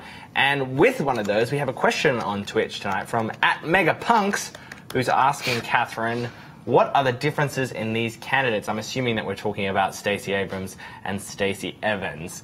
And I think the interesting thing here tonight that we've been talking about is policy-wise, they're not that far apart. Yeah, they're both kind of, you know, what you'd expect of a Democrat, you know, more emphasis on kind of the healthcare and you know. Healthcare. Well, you know. I was going to say, policy-wise, we're looking at some strong similarities, but strategy-wise is a clear distinction here where these two candidates are distinguishing themselves. Brandon's talked a fair bit tonight about how you've got to win the primary before you can start winning the general, and we're seeing arguably a bit of a different approach tonight between Abrams and Evans here on that. Abrams really firing up the Democratic leftist base. Evans arguably trying to rein in and think more about how she would present herself in November against her Republican counterpart. And Stacey Abrams, as Catherine talked about earlier, has made a big effort to increase voter registration among minority groups there in Georgia, with the aim of turning out a bigger section of the vote as well, in order to not worry, so to speak, about the center come November, to try to fire up the left base, right? Yes. That's a fair way of putting it. Good. I'm glad I've been listening, everyone. That's it's like a quiz. So yes, please do leave your questions or comments. You can also tweet at us using the hashtag BFElection. That's BuzzFeed election, BF election. We get a few questions in every night, and that's what Catherine and Brandon are here specifically for. So yeah, we've been talking a lot today about the Georgia gubernatorial race between Evans and Abrams, which you can see on your screen over there. We've also been touching on the Texas congressional 7th, which is an interesting race between two women candidates there as they kind of face off in a runoff there, we should say, because this is looking like a blowout for Abrams so far, by the way, until we get Oh, okay. So we have more results to interrupt 4,000 votes. We have more results. We now have 4,000 votes reporting in Georgia governor. We can cut to the map again. There are now 2 counties that are voting for Evans so far, and pretty much everything else is voting for Abrams. Let's cut over to that. Okay, so way up yonder in northwestern Georgia in Walker County, Evans is winning that. And way down here, Evans is winning Atkinson. But Abrams is winning pretty much everything else. As we're getting closer, I mean, these aren't really Atlanta area counties, but as we're getting closer towards Atlanta area, Barrow County, which borders Gwinnett, watch these counties fill in, by the way, tonight as we get closer and closer towards Atlanta. Evans' hopes are going to shrink dramatically as more and more rural areas come in. Just going to get If they're all going to go for Abrams, the only way she possibly pulls off an upset then is a surprise in the Atlanta metro area. If we just see a whole lot of purple surrounding Atlanta, that's not going to happen. But Barrow County going to Abrams by nearly 2-1. Oconee County going by nearly 20 points. Talbot going by 20 points. Macon, of course, again going by 75-25. Randolph by 20 points. Lee by 75-25. From what I'm seeing here, Abrams made the smart bet with who she was going to appeal to for the primary vote. We'll see how far this goes with the metro Atlanta area. I strongly suspect she's going to do well there too. But she is doing really, really good. And a couple more counties in and get some samples in from the metro Atlanta area, and I would say this goes to Abrams, but still kind of early. I'm just following a very useful Twitter list that Catherine Miller made tonight called May 22 Primaries, I think it's called. It's just May 22. May 22, there you go. And Steve Kornacki at NBC has tweeted, in tiny 99% white towns county in far northern Georgia, Stacey Abrams looks like she's edged out Stacey Evans in the early vote, 61-59. So even in these areas with predominantly white, we're seeing Stacey Abrams. Well, there's also there are a lot of rural black voters too. I was just going specifically off his 99% white towns county. White towns county. Sorry, I heard the second part of that. Beg your pardon. No, towns county. Absolutely a lot of rural yes, black but not in the 99% not in the white 99% white towns county. Fair. Yes. And by the way, just to give you an update, I should listen more closely. This is rural Georgia mostly reporting right now. Casey Cagle is hoping to avoid a runoff tonight on the Republican side. He needs to get 50% of the vote to do that. And with the early votes that are in so far, it's really, really early. Obviously, it's scattered and rural. We don't have the suburban counties in, don't have Fulton in. But with that, Casey Cagle only has just under 40% of the vote. Brian Kemp has 31% of the vote. Hunter Hill is behind at 14.7%. Clay Tippins is at 8.9%. And in last place tonight is Michael Williams at just 5% of the vote. And that one, that's not good news for Cagle so far, but maybe can make it up for in the suburbs. He wants to win this outright. Yes. This is great news for Kemp so far. He's doing well in rural Georgia, and if he can continue to do that, he will force a runoff against Cagle. I mean, all right. Why are we not following this one as closely tonight, Catherine? Why don't we care as much about the Georgia Republican gubernatorial primary as we do about the Democratic one? Well, we do. We just... What's less interesting about it, shall we say? Let's not put it in those terms. Well, we care about the Georgia Republicans, too. Well, I say that we care about it, but we're not talking about it as much. This is a little bit... I don't know if you would agree with this thesis. This one is a little, not entirely dissimilar from the Indiana Republican Senate primary, where it's like a lot of pretty competent candidates that are not necessarily like vastly widely, are pretty similar in a lot of ways. And so that has been a little bit different. There are governor's races on the Republican end that are going to be, that I find interesting, particularly Florida's. But this was, we can't cover them all. No, David. we can't. And I will say that our last show, we did talk a lot about a few Republican races as well that were going on as well. Yes. And our job here is to try and, obviously we can't cover all the races, so we're trying to choose the ones we think are the most interesting. Tonight they happen to all be Democratic races, but in the past we've talked about Republican primaries as well. Yes. And last time we did 2 Republican races, focused on them quite a bit. yes, exactly. So we will be Well, back the other to thing, talk about too, many Republican this is less the case. Obviously, this isn't the case with the Georgia. So the Georgia governor seat is open. Nathan Deal is term limited, a Republican governor currently. What is different from a lot of these races that we are talking tonight about, like a lot of the House primaries that we're talking about with Democrats, a lot of them are against incumbent Republicans. It is not; they are not open seats. Will Hurd or Pete Sessions or Culberson are running for re-election. Mm-hmm. So that's part of the reason why there is such an emphasis on these runoffs as well. We've got some questions from people watching on Periscope tonight. And this first one from Ash Ray. Brandon, you touched on this earlier before, but this user has a question watching tonight. I guess they've just tuned in. You have more data than the 0% reporting you're showing here. What's going on? Why when we see 0% reporting? For Georgia overall? I'm assuming Georgia, yes. Yeah, because these are early votes. Now, there's some precincts that are reporting, but it's 4 out of 2,635, which rounds up to 0%. So there's only a few Election Day precincts reporting. There's a lot of early vote reporting. Again, the way the states report this, they report the early vote and mail-in votes. Sometimes they'll report them together, but usually the in-person early votes come in first, then the mail-in votes, then Election Day votes. Since the early votes don't actually have an associated precinct and the precincts are not complete with just the early vote, that does not include the Election Day vote, those are left at 0 by the Secretary of State and by the counties that report. They do not report a county as complete until they actually have the Election Day vote, the mail-in vote, and the early vote. You have to have all of that in. Provisionals, add that later. But they don't count it as an active precinct until the Election Day vote is in. Okay. That's what affects that. That is the answer to your question, Shrey, with the 2 A's there. That's why I'm saying it like that. Another question on Periscope tonight, and I'm going to toss this one to Catherine Miller, political editor here at BuzzFeed. At GoBuck77 asks, and this is a big one, Catherine, what does this mean for Congress this fall?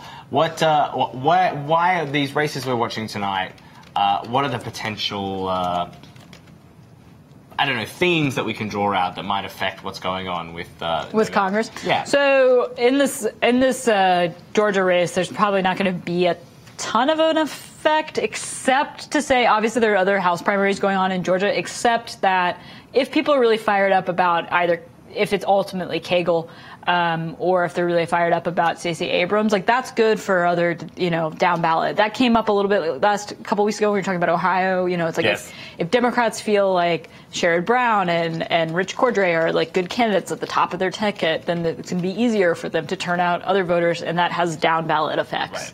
Right. That could definitely be the case, probably with Stacey Abrams, certainly in certain parts of the state.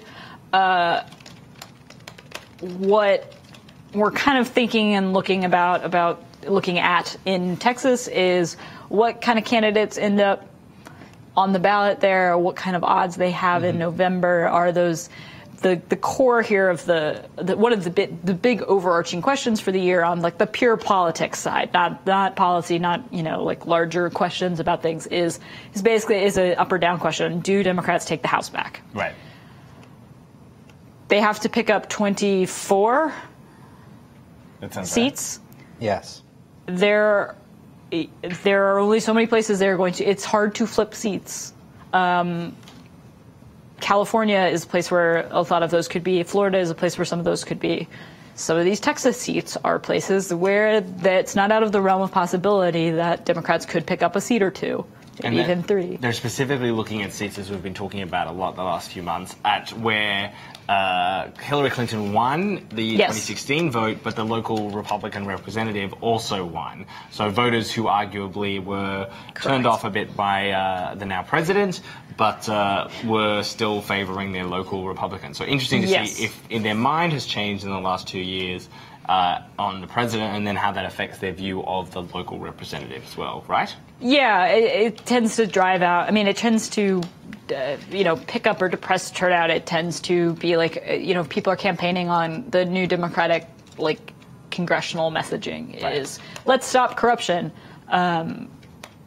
If you're feeling like you want to stop corruption or whatever, it's, that tends to be a message of like, put a check on the party in power.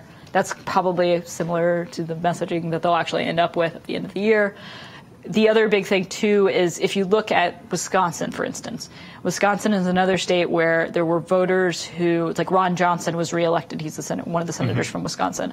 Hillary Clinton, they did a great analysis right after the 2016 election where there were voters who voted for the Republican senator and also Hillary Clinton, and you could just see where that pattern kind of carried through in a lot of places.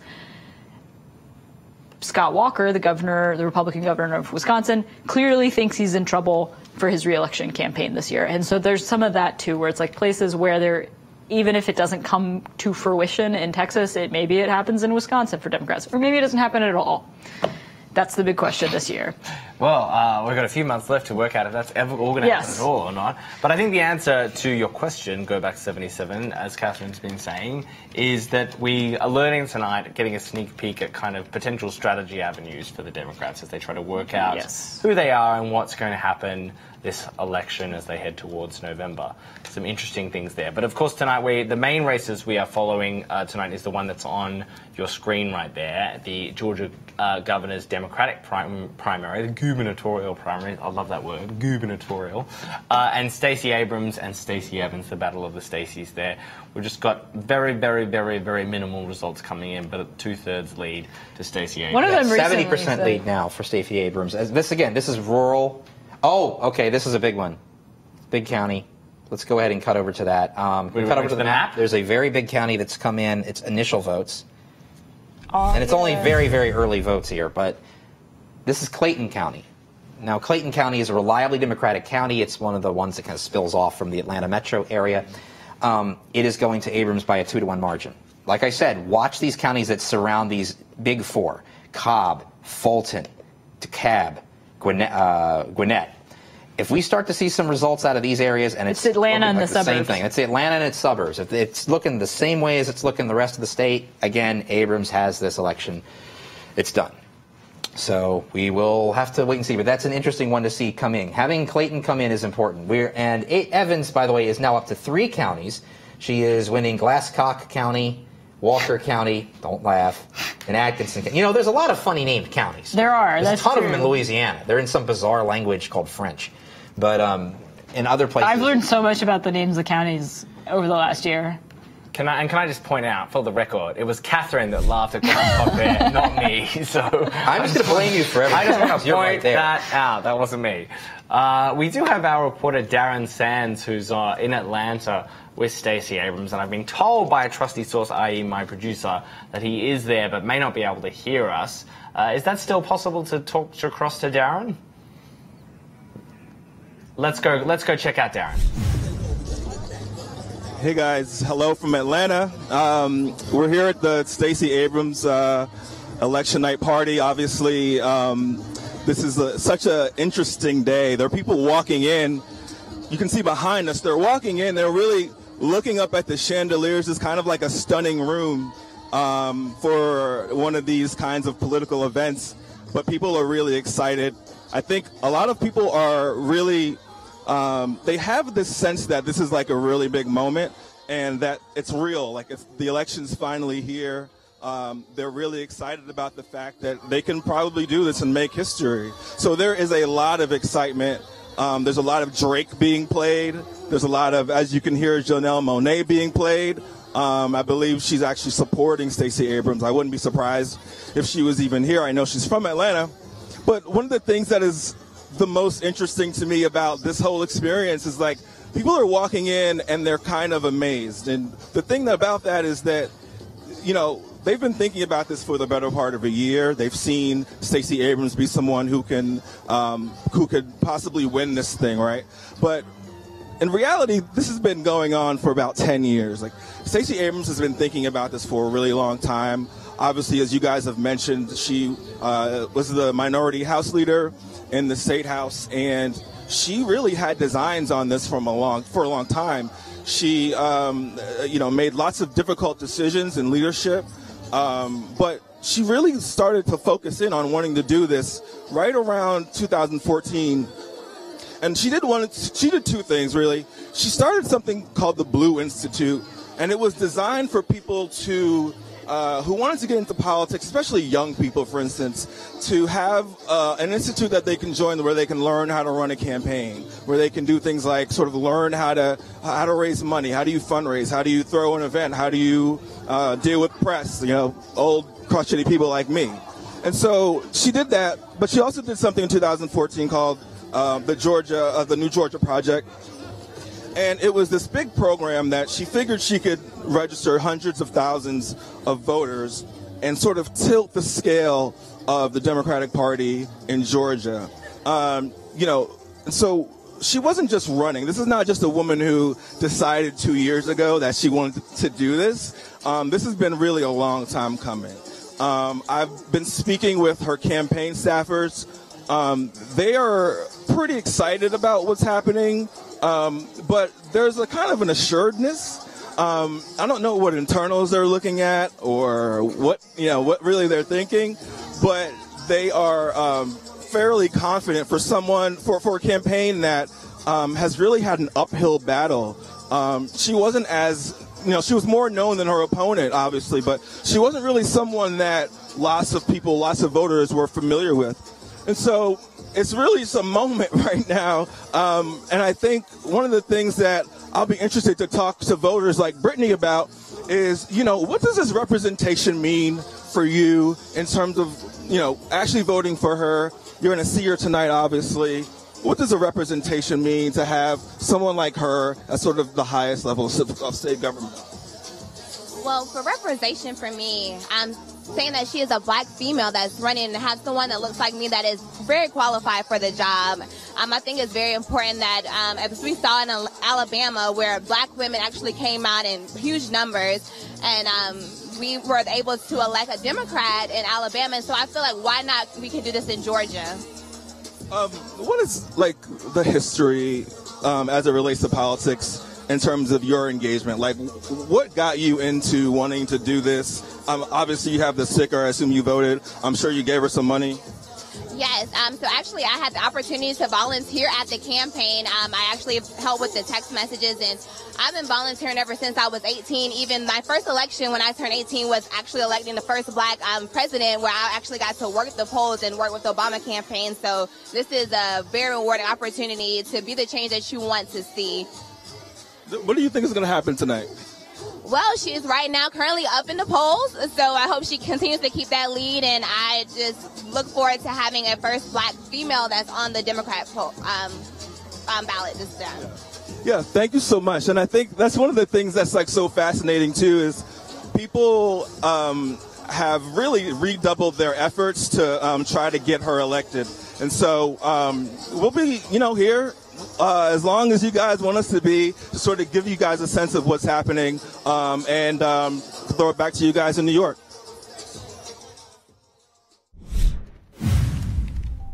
Well, thank you, Darren. We are going to ask you to be there a little bit longer until we get some results, so don't go anywhere. But we are going to talk briefly about Kentucky. I'm seeing a Facebook user, Angel Marie Zellers, is saying, came in to check in on Kentucky, please. And we're going to do that because we're seeing some news from the New York Times, aren't we? Yeah. We have, while you were on your interview, we calling? have called the race for McGrath with 82% of the vote in. McGrath has won over Jim Gray. She has won by about 4,000 votes. There's the sound effects we were promised. Oh, my God. Thank you, Dan. With 18% still left to report. But, yeah, she did very, very well in rural Kentucky. She did well in pretty much every county outside of Fayette. He was pretty much isolated to Lexington. He did very well in Lexington, but that wasn't enough. That was not enough everywhere else. Jim Gray's already called Amy McGrath to concede. Yes. So to give you an idea, he won Fayette by 5,700 votes, but he's losing the district at large by almost 4,000. Oh, my God. That's a lot of sound effects. Yeah, that's a lot of sound effects. Dan, the sound guy's bored tonight, so he's just having fun with the soundboard. That's great. So that was question. Here's a question, because somebody raised this one to us, and you will have more thoughts on this than me, which is basically how much should we read into this? This is a Twitter question. We should mention this. This is from Anthony Thomas using the hashtag BFElection. Yes. For KY6, is McGrath winning ancestral Dems in the primary? Does she have a good chance to win if she does good with them? I'm assuming Anthony means in November. Yes. I mean, or not necessarily. I mean, it's always going to be better if you do better with people. However, how much should be read into primary results, you think, out of these? The rural vote is way up from 2016. Steve Kornacki was just observing this on Twitter, that the rural vote versus like the Clinton-Sanders race in 2016 is way up in a lot of these, like significant. Like in Nicholas County, it's up like. It's like doubled basically, but it's doubled to like 1,600 votes. In Robertson, it's also basically doubled. You actually have a competitive contest. Really, you think so? Yeah, you have an actual competitive contest. So that's the difference here. You have a real actual race with multiple. Oh yeah. No, that's no. Oh, that's yes. No, I completely agree. Nicholas? The reason why it's up is because it's competitive. It's competitive. Yeah, but here's the actual question: is what? So do you think we should? Separate from Steve's tweet, do you think how much should be read into the results there? Not much, yeah. Not much, because it's just that's there's no Republican primary. The incumbent won by a landslide, so all the energy was on the Democratic side for a candidate. So now they've got theirs, Amy McGrath. So this race still favors the Republicans, but it's the most interesting one for the Democrats in the state of Kentucky. So we'll see what happens with it over the next couple of months. So there we go. We have the Kentucky Sticks is going to be between Andy Barr, the current representative, and Amy McGrath, the fighter pilot, ad-producing mum who's now the Democratic nominee for Congress. Yeah, Congress. There you go. Congratulations. Amy McGrath wins all tonight. So this will be an interesting one to watch. This is one of these districts that the whole country is going to be keeping an eye on. Brandon, I want to, as we're getting some results in from you, I'm wondering if you can talk to those who might be joining us for the first time tonight, who aren't familiar with Decision Desk, about how you guys operate and how you guys get the results. Is that what the vote tickets look like when they come in? Yeah, they're pretty wacky to look at. I'm looking at some images right now. He's got this image, basically what it looks like is a receipt, like an actual receipt, like the little narrow paper. By the way, the first precinct I have access to information from is out of Gwinnett County, that one suburban county. It's a small precinct, not a lot of votes cast today in person, but looking at it, ballots cast, Abrams won that precinct. So we'll see how many more of these precincts shape up like that out of Gwinnett.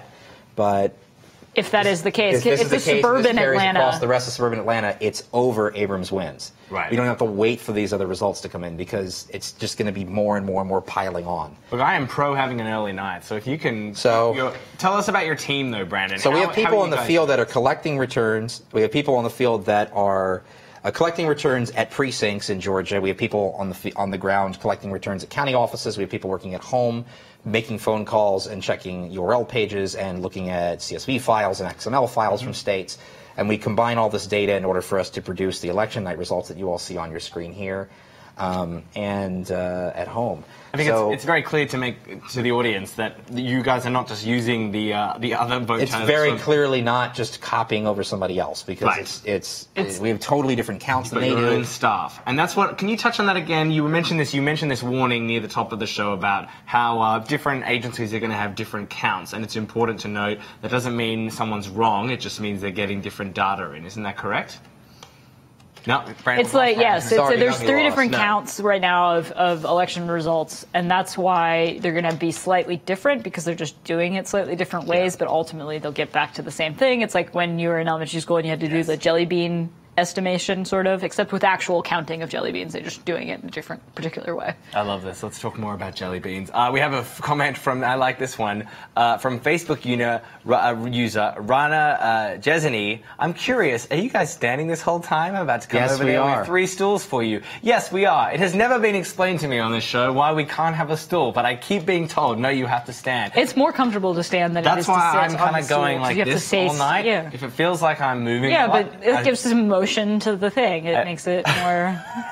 That's what the audience needs. Us moving around is going to make this whole thing more exciting tonight. Numbers. I apologize to our camerawoman because I'm moving around too much and I'm being told to stand still. But no, we've what's the longest broadcast we've done on this show? Georgia 6, the first round. The first round? The first one we did went until like midnight. That was okay. You weren't on that one. I wasn't on that one. Like a year ago. We did about a 4.5 hour one at least a while ago. That was standing the whole time. But we're okay. We love this. We love democracy. We love results. So the night is still. Thanks, Dan. The night is still young. Dan's loving this soundboard. Did we just get this or something? Is he having fun? Did someone give him this for Christmas? Well, I don't know. Anyway, we're going to touch back in on the main result, the main race that we're looking at tonight. We've already called the Kentucky 6. Polls are still... Mike Williams, just so that everybody knows, he's so far behind anyway, but Mike Williams, just from looking at the initial display of returns across rural Georgia, Mike Williams is completely eliminated from contention at all for a runoff in Georgia, governor for the Republican side. He is eliminated. Tippins looks like he is eliminated. Hunter Hill is slowly being eliminated as well, but we want to see what happens out of suburban Atlanta. But yes, Williams and it looks like Tippins are both completely eliminated mathematically from runoff contention in Georgia, governor, Republican. Fun thing about this is last time when the Indiana Senate race was happening, it all sounded kind of like a hockey team. The Republican field for governor really, to me, sounds like a baseball lineup where you have Casey Cagle, Brian Kemp, Hunter Hill, Clay Tippins. Oh my God, yeah, it sounds like it sounds like Michael Williams, I mean, especially Hunter Hill, Clay Tippins. I'm Australian, so I don't get that, but sure, why not? I'll take your word for it. Okay. It's this great state of Georgia. They have the Atlanta Braves. They're doing well, the baby Braves. Sure, why not? Let's go with that. We will say it's just gone 8 o'clock here on the East Coast. That means the polls have now closed for most of Texas as well. We have our reporter Alexis Levinson out there at the Laura Moser party in the Texas. She's mostly tweeting photos of dogs at the party. Yes, currently she's just her feed is she's full having of dogs. a good time. Yeah. So if you want to go check that out, just look at there's a bulldog Alexis_Levinson called Boo, which I'm seeing a lot of pictures of because they're just currently, I guess, they hadn't had results and now they're going to start getting them very soon. One thing that is also sort of interesting, side note about this Amy McGrath winning in Kentucky is the D-Trip candidate, the backed candidate was Jim Gray. I can't imagine they won't back McGrath too, but that's the second week in a row. Last week in Nebraska, the D-Trip backed candidate lost to the kind of progressive challenger there. That one is the Nebraska race. We didn't cover those last week, but sort of an interesting thing. Kara Eastman, who's run basically on Medicare for All, as a very progressive candidate. She's trying to win in one of Nebraska's congressional seats. That race, after she won, kind of got slid back over from kind of like toss-up to like leaning Republican, more leaning Republican. that will be interesting to see if she is able, the argument a lot of times with these progressive candidates is, hey, if we can actually run people who are really in tune with what Democratic voters want, then we can, and big ideas and so forth, then we can get more people to turn out in November. We can actually win some of these districts. That's the progressive argument. The sort of slightly more tailored to the district sometime argument from sort of national groups a lot of times is, well, it's Nebraska, like we should probably run somebody a little bit more moderate, try to pick up as many Republicans swing voters as we can. Kind of tailored to this, that, and the other district. But it is sort of interesting. Last week that happened. This week that happened again with Jim Gray and Amy McGrath. A lot of people felt like Amy McGrath was a pretty strong candidate the other way. That's not necessarily a hotly contentious I was going to say, we yeah. did talk a bit before about how and why the D-Trip kind of decided to move in on this race. And it wasn't necessarily a comment on her as a candidate, per se, more of on his previous proven electability. Yeah. That was the feeling there. Though, because he'd already won when he'd run that district when he tried to run against Rand Paul, correct? Yes, and he'd won the district. There also is this concurrent there's a lot of concurrent arguments. Everyone's kind of feeling out what it means to win this cycle, both on the Republican and the Democratic end. On the Republican end, how close should you be to Trump? Right. That's a whole big question. It's very fraught and complicated. On the Democratic end, there's been a few things like women candidates have actually been outperforming in some places. This is actually a good example of a thesis, of a thing that we've observed in other races where the woman candidate won. A lot of backing and a lot of name recognition for the established male candidate. The other thing, too, that's kind of going on, there's some indication maybe that for Democrats, there maybe is not necessarily a horn is honking. We're hearing right cuts. here. New York, we're on baby. the 16th floor of this building. For Democrats, it's not so much the idea, maybe there's kind of complicating or competing theories. Is it anti-establishment, or is it just the idea of politicians? People don't want politicians again on the Democratic end, and that's sort of wrapped up in the Me Too thing, and people who are new to politics look pretty appealing, maybe.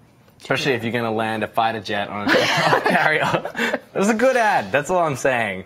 I think it's important, I will say, in a year especially in an It's really tough to land if Tom Wolfe recently who recently passed away, wrote the book The Right Stuff, which is all about it was primarily about the space program and the moonland, or orbiting, getting up into space. That's primarily what it's about. We have our first official precinct out of Gwinnett. There's a very gripping account of what it is like to land on an aircraft carrier. It sounds super difficult. Okay, great. Yeah. Thank you. Granted. Go. We're going to go ahead and, Gwinnett County. This is the first suburban Atlanta. It's first official precinct to report out of Gwinnett. I am getting that organized right now as we are preparing to cross to the map. It's not going to pop in yet because I'm literally putting it in as we speak. But it went to Abrams, 132 votes to 83 votes. It's not a lot, but this is a suburban county. This is an area that should be going to Evans if she's going to win. Interestingly, which is why we haven't eliminated Hill yet from a potential runoff, Hill is in second place in that same precinct for on the Republican side. So he's actually ahead of Brian Kemp there in Gwinnett. So just giving you all a nice little heads up of what's going on. Thank you, and we will be checking in. Obviously, Brandon's going to be bringing us the results with urgency, as you've seen throughout the show. I'm just going to say, on this topic of this ad, though, in these crowded fields of the Democratic fields and the Republican fields as well, because you're seeing people resort to kind of stunty things as well, just to try to break through the conversation. Yes. It is important, right, to try to make yourself stand out from the pack. It's arguably when everyone, a lot of people arguably running this year may be motivated by the same reasons, and you're seeing candidates like the two Stacys here who are quite similar policy-wise, but need to sort of try to differentiate themselves. And a viral ad can't be a way to do that, right? Correct. Especially if you're going to land a plane on a mother-flipping aircraft character. Stacey Evans actually had a similarly viral ad at the beginning of her campaign, which is called, I believe, 16 Homes. She grew up very poor and moved around a lot, and it's basically a bio ad just about how she grew up and what that was like. It's quite a moving ad. Yeah, and now there's some of it got quite a bit of it. Also, really took off where a lot of people were basically saying oh, this is a good pitch for people that they can like appreciate and understand. She's had a very interesting background, obviously. I haven't watched that ad either. Well, I've read a lot about it. I can tell you, it was quite moving as well. You're seeing shots of the talks about how as a kid she moved around a lot with her family. Yes. No living paycheck to paycheck, always having to avoid the landlords, things like that, and how she was able to build a better childhood for herself, build a better future for herself through this HOPE program that we were talking about, in part through that as well before. But a very effective ad as well. But arguably, she's facing a tough race tonight against Stacey Abrams as well, who has a huge bit of momentum behind her and maybe potentially is hoping to make history as the country's first female African-American governor. So that's the Democratic gubernatorial primary. Polls have closed in Texas. We're also following there, but no actual results in yet. As we've said, our reporter in Texas, Alexis Levinson, is tweeting. We do have results in Texas. Oh, we do? No, Let's talk about Texas. Yeah, we already have returns in Texas. We've got returns in Texas. Texas 7th? Texas, let's see. I don't think Harris is... No, Harris has started to report, it looks like. Let's see here. Okay, in Texas 7. Oh, yeah. Lizzie Fletcher has a lead over Mosul, 69.5% to Moser's 30.5%. You two are so immature. You need to stop laughing. You're the one who does it. What? So say it again, 69.5 to 69.5 to 30.5. That's what the very first initial dump of votes. That is amazing that we already have returns that quickly from them. So we'll see what else comes in now. Only closed 10 minutes votes. Ago. Basically, they said they were going to have, unlike the last time around, I guess Harris told everybody who was there on site, look, we're going to have the early votes in about 7 o'clock. Our time. Sounds like on the gubernatorial side, Andrew White has a lead of 11,000 votes because of Harris. But, and I want to stress this, that's where he should be leading. Lupe Valdez, in contrast, is winning Dallas. She's also winning Bexar County. She's slightly losing in Bastrop County, losing Jefferson County, winning Hidalgo County. But Harris County is going to go in really, really big for Andrew White because of his dad. So Houston area, right? Harris County. A lot of family there for the Whites. So. I'm pulling up my Texas county map so I can give everyone. So we get So I can go the play-by-play of when we run through counties where they are. Texas much more gridded than I like Georgia. that. Yeah. Yeah. We are following, Catherine had a great piece out today. If you go to buzzfeed.com/Catherine Miller, you will see her breakdown. Great is a strong word, but a very comprehensive, short. Useful. People don't have much time. And I like the way that you get straight to the point. You pick 5 races to follow. A couple of them were in Texas. Yes. Texas 7th, as we just spoke about. The Texas 23rd and the Texas 32nd. I can't keep 23 and 32 straight. Well, 23 is the one with which is represented by Will Hurd, and then you've got the 2 challengers of Gina Ortiz-Jones and Rick Trevino, who are running there as well. Anything out of Texas 23? Yes, it sounds like... out of which one? Texas 23? 23. You're 23, right? Texas 23 looks like it's going to Jones by a wide margin over Trevino. She is dominating there. And now that is with Bexar County reporting in Texas 23. So she's kind of a few things at once as well. She's the D-Trip back candidate. She's a former military member. She would be the first, I believe she would be, if she ends up being elected ultimately, would be the first Filipina American Congresswoman.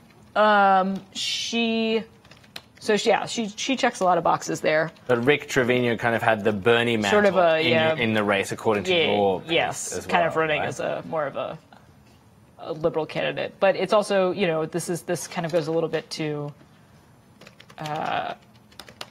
she's a woman. Also. Exactly. I mean, I was about to point out the obvious. Yeah, we're talking about women really doing well in a lot of Democratic primaries. Right? Well, doing well tonight, but also doing a lot of times when there is a choice between 2, when all things being equal, women have been performing well and outperforming. Or even when they have less money, sometimes have been outperforming male opponents. in this case, she is also kind of the establishment-backed candidate who has like a pretty impressive resume. And yes, yeah. Well, let's talk about the Texas 32nd. We talked about Texas 23. Let's talk about Texas 32. Texas 32. Okay, let's hop on over to Texas 32. This is the race to replace Pete Sessions, the Republican. The Democratic challenge him. And Colin, you're not going anywhere yet. Colin Allred has a massive lead in the early vote. Colin has a big lead in the early vote, 71% to 29% so far. We'd like to see some more votes, of course, because they're just early, but he's got a really good lead. He's likely to hold on to that one. Going back to the 23rd district, Jones's 85-15 lead, just so everyone understands, that's because of Bexar County. That's San Antonio. Oh, great. That's the only county reporting so far. If the rest of them are like that, then obviously he's going to win easily. Or she's going to win easily. District 2, Republican side. Let's look at some Republican contests that apparently have become interesting to people. Dan Crenshaw is currently leading 2-1 in District 2, which is based entirely in Harris. Looking at Republican District 5, Bunny Pounds is leading over Lance Gooden in District 5. In District 21 on the Republican side, that's Chip Roy. Seat. Hensherling is leaving. There's a couple of these guys. Blankenfold is 27, I believe, right?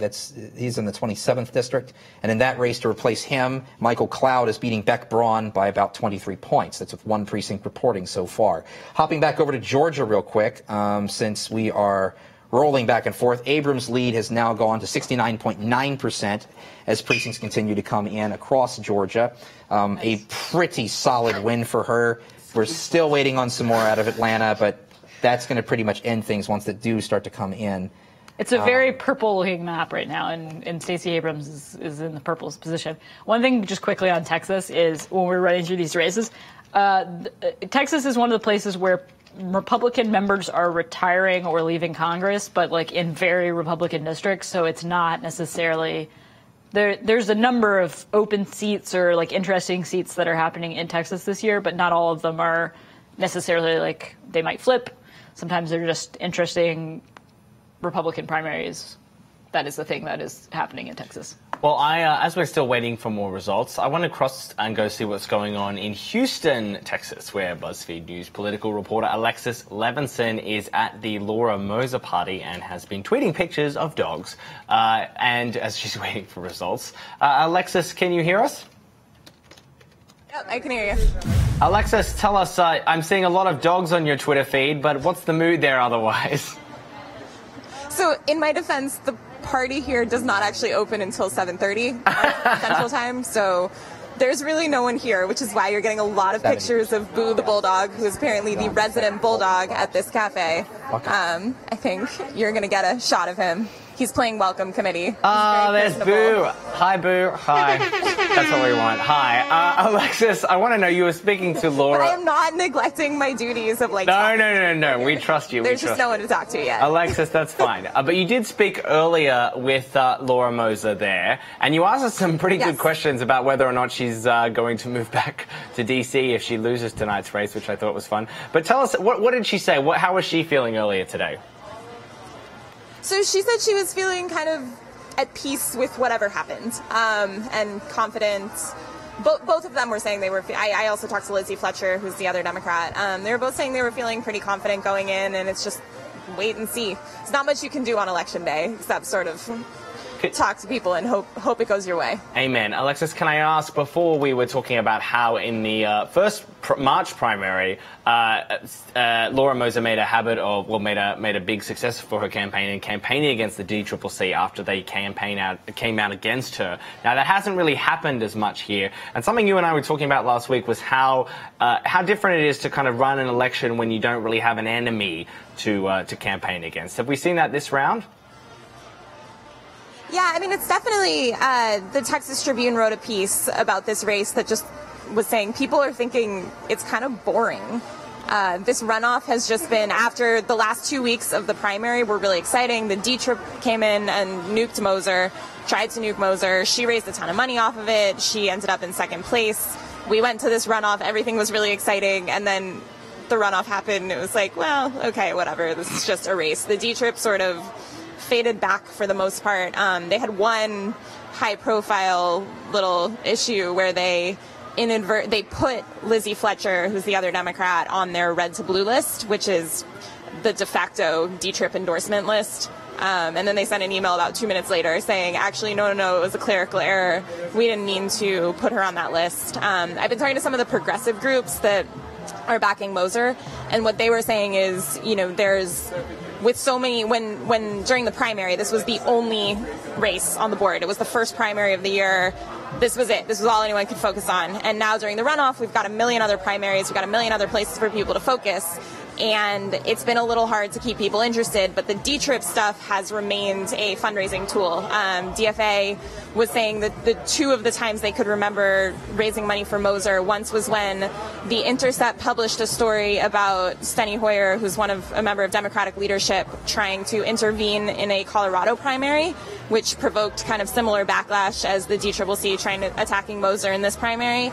And then another time was after the Red to Blue list. They sent out a fundraising email for her. So the D-Trip remains a useful enemy. They just haven't really been quite so present now. They've just sort of been in the background. Well, Alexis, you've been talking about the influence of the DCCC there, but you've also tipped on the influence of Our Revolution there as well. And there's a lot of, as you're saying, a lot of national focus on this in this one race there. But voters there are quite interested in just general local issues as well, right? Specifically to do with infrastructure support after the floods there last year, right? How much do they, these voters feel like this big they don't really care about this big national conversation, and they're just focusing on those local issues? So, certainly, I asked Fletcher and Moser earlier today what they thought about becoming symbols of, the battle for the heart and soul of the Democratic Party, and both of them were just sort of like, why are we in this position? Neither of them really, at least publicly, buy into that narrative, and they really are focused on the local issues. Hurricane Harvey just did a number on a lot of Houston. Destroyed a lot of neighborhoods. There are places that are still, people are still dealing with the after effects of that. And so it's a big issue. I think it's going to be a big issue in the primary or in the general, whichever candidate gets there. John Culberson has definitely talked about the fact that as a more senior member of Congress, he can bring more funds back to Houston to help deal with infrastructure, to help deal with recovery. And both of his Democratic opponents are saying, you really haven't done enough. And so I think that'll be a big issue that gets litigated in the general. Talk me through if Laura Moser loses tonight, as the poll suggests she may well do. What's your sense of if her sort of liberal base there is going to come and support Fletcher? So Moser told me today, and I think you guys aired the interview earlier, that if she loses, she will support Fletcher, and likewise Fletcher said if she loses, she'll support Moser. I don't know quite if the ill will is deep-seated enough that it would be a problem for some of her supporters to get on board. Certainly, I don't think any of them want Culberson to win, so I think you could see some more uniting. But one of the things I heard over and over again today, talking to progressives some of the progressive groups that have endorsed Moser, is, well, what happens if she loses? And they were saying it's a victory that she got this far. They're sort of saying that even if she loses, it's a victory that she got to the runoff, that she was able to move this far in a state like Texas, which is historically Republican, in a swing district, or we think it might be a swing district. It's really been a Republican district. And they think it's maybe a testament to what kind of Democrat can win in some of these districts moving forward, or a model potentially for some other progressive campaigns. Alexis, can you talk us? That depends a little bit on what the results are. Very true. Can you talk us through a little bit about the key differences between the two candidates there tonight, and why specifically the DCCC came out so strongly against Moser? So a lot of it is stylistic. Moser has definitely been the louder candidate. Stylistically, I would say, aligned herself more with the Our Revolution, Bernie camp. On policy, the major issue, I would say, is on healthcare. Moser wants Medicare for all, single payer. Fletcher, not quite there. But it really is a style thing. Moser, and that is what you're seeing, I think. That's in part what you're seeing, like, some of the... I take that back. It's not what you're seeing the D-Trip keying off. The D-Trip came in because So the D-Trip's job is they see their job as winning general elections. And one of the problems they saw with Moser is she used to write columns for a variety of places, and they were sort of snarky, mouthy columns, and some of the stuff in them could get pulled out and be a Republican attack ad. So there was one where she said she'd rather, eat a frog or something than move back to Paris, Texas, which is not in this district. And that's her argument against that was, Paris, Texas is a totally different part of the state than Houston, Texas. But the D-Trip's argument there was, doesn't really matter, Republicans are not going to give you the benefit of context if they're running an attack ad. So that was a big part of why the D-Trip came in, was just saying, look at all this stuff that they can use against her. Right. Separately though, you've been covering a lot of these House races overall. What do you think Democrats and Republicans, either or, are nervous or kind of nervous about looking at this Texas map? We're getting a lot of returns tonight. Some of these districts that are, suburban Houston or Dallas or Will Hurd's district. What do you think both parties are kind of most nervous or most excited about in Texas? I think a lot of, D.C. Democrats, consultants, D-Trip type Democrats are worried that you get a candidate so these districts are in play, but they're very narrowly in play. It's not like this district voted for Hillary over Trump, but not by millions of points, and Culberson still got reelected at the same time. So I think depending on what theory you subscribe to of how you can get enough votes to win this kind of election, I think a lot of Democrats are worried that if Moser wins, or in some of these other districts, some of the other more liberal Medicare for all candidates win, that you potentially have an issue in the general election. The traditional theory is to win a general election in a Republican-leaning area, you have to win some Republican voters, and no one is quite sure if a Medicare for all message can do that. Progressives, however, are quite certain that is exactly what it can do, so they're not worried about that. Republicans just don't, there's not a ton on the ballot right now for them here that we're paying attention to. I think you were saying this earlier, Will Hurd not dealing with a runoff right now, John Culberson not dealing with a runoff. I think John Culberson's biggest problem in this election cycle has been the fundraising, which was not great in the end, kind of towards the end of last year, and has picked up somewhat. But there was sort of this impression among D.C. Republicans that maybe he was caught a little unawares by the idea that he had to really have a competitive race. Over. George's. Alexis, Brandon's gonna have to. We're gonna have to cut we have some results. But Alexis, I have one final question for you, and this is from Ghosty Lee 140. What's your Twitter handle so we can see some dog pics? It's Alexis_Levinson. And can we get I think one more boo pic to tweet. Can we get one final shot of the dog there before we say goodbye to you? Is it possible to get a shot of the dog? Yes. Say goodbye. Bye, Boo. Goodbye. We'll be checking in later with you. Thanks, Tess. It's BuzzFeed. We're going to give you dog content as well as we give you politics as well. Brandon is hooting and hollering over here because he's pretty excited about What are you calling? I'm looking through all of Georgia right now. We now have multiple precincts reporting from Cobb County, including a precinct that is literally in Evans' district, state assembly district. Right. And she lost that. If she can't win her own districts, she's lost the election. We've now have 4 precincts reporting across Atlanta, in addition to dozens of counties that are now reporting across the state of Georgia. The number of counties that still at 69. Yeah, the number of counties that Evans is winning, they're very, very small counties. These are not counties of any size or merit in terms of votes. That Evans is winning? Clayton County, she's losing Clayton County now by 80 to 20. And in Gwinnett County, it's still 25. Yeah, there's 2 precincts out of 51. I get that.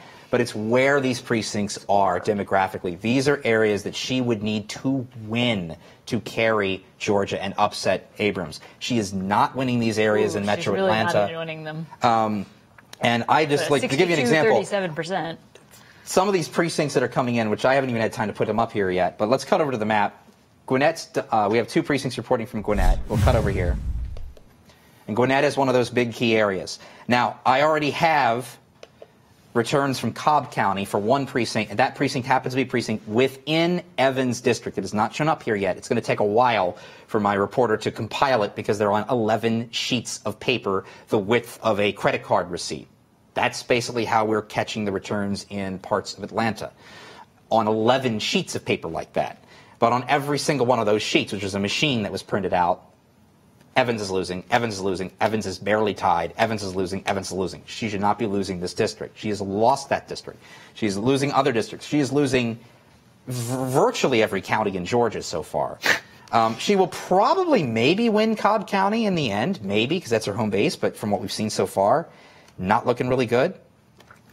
And then Gwinnett has just posted its early vote tallies, apparently, so we should be seeing those coming into the system soon.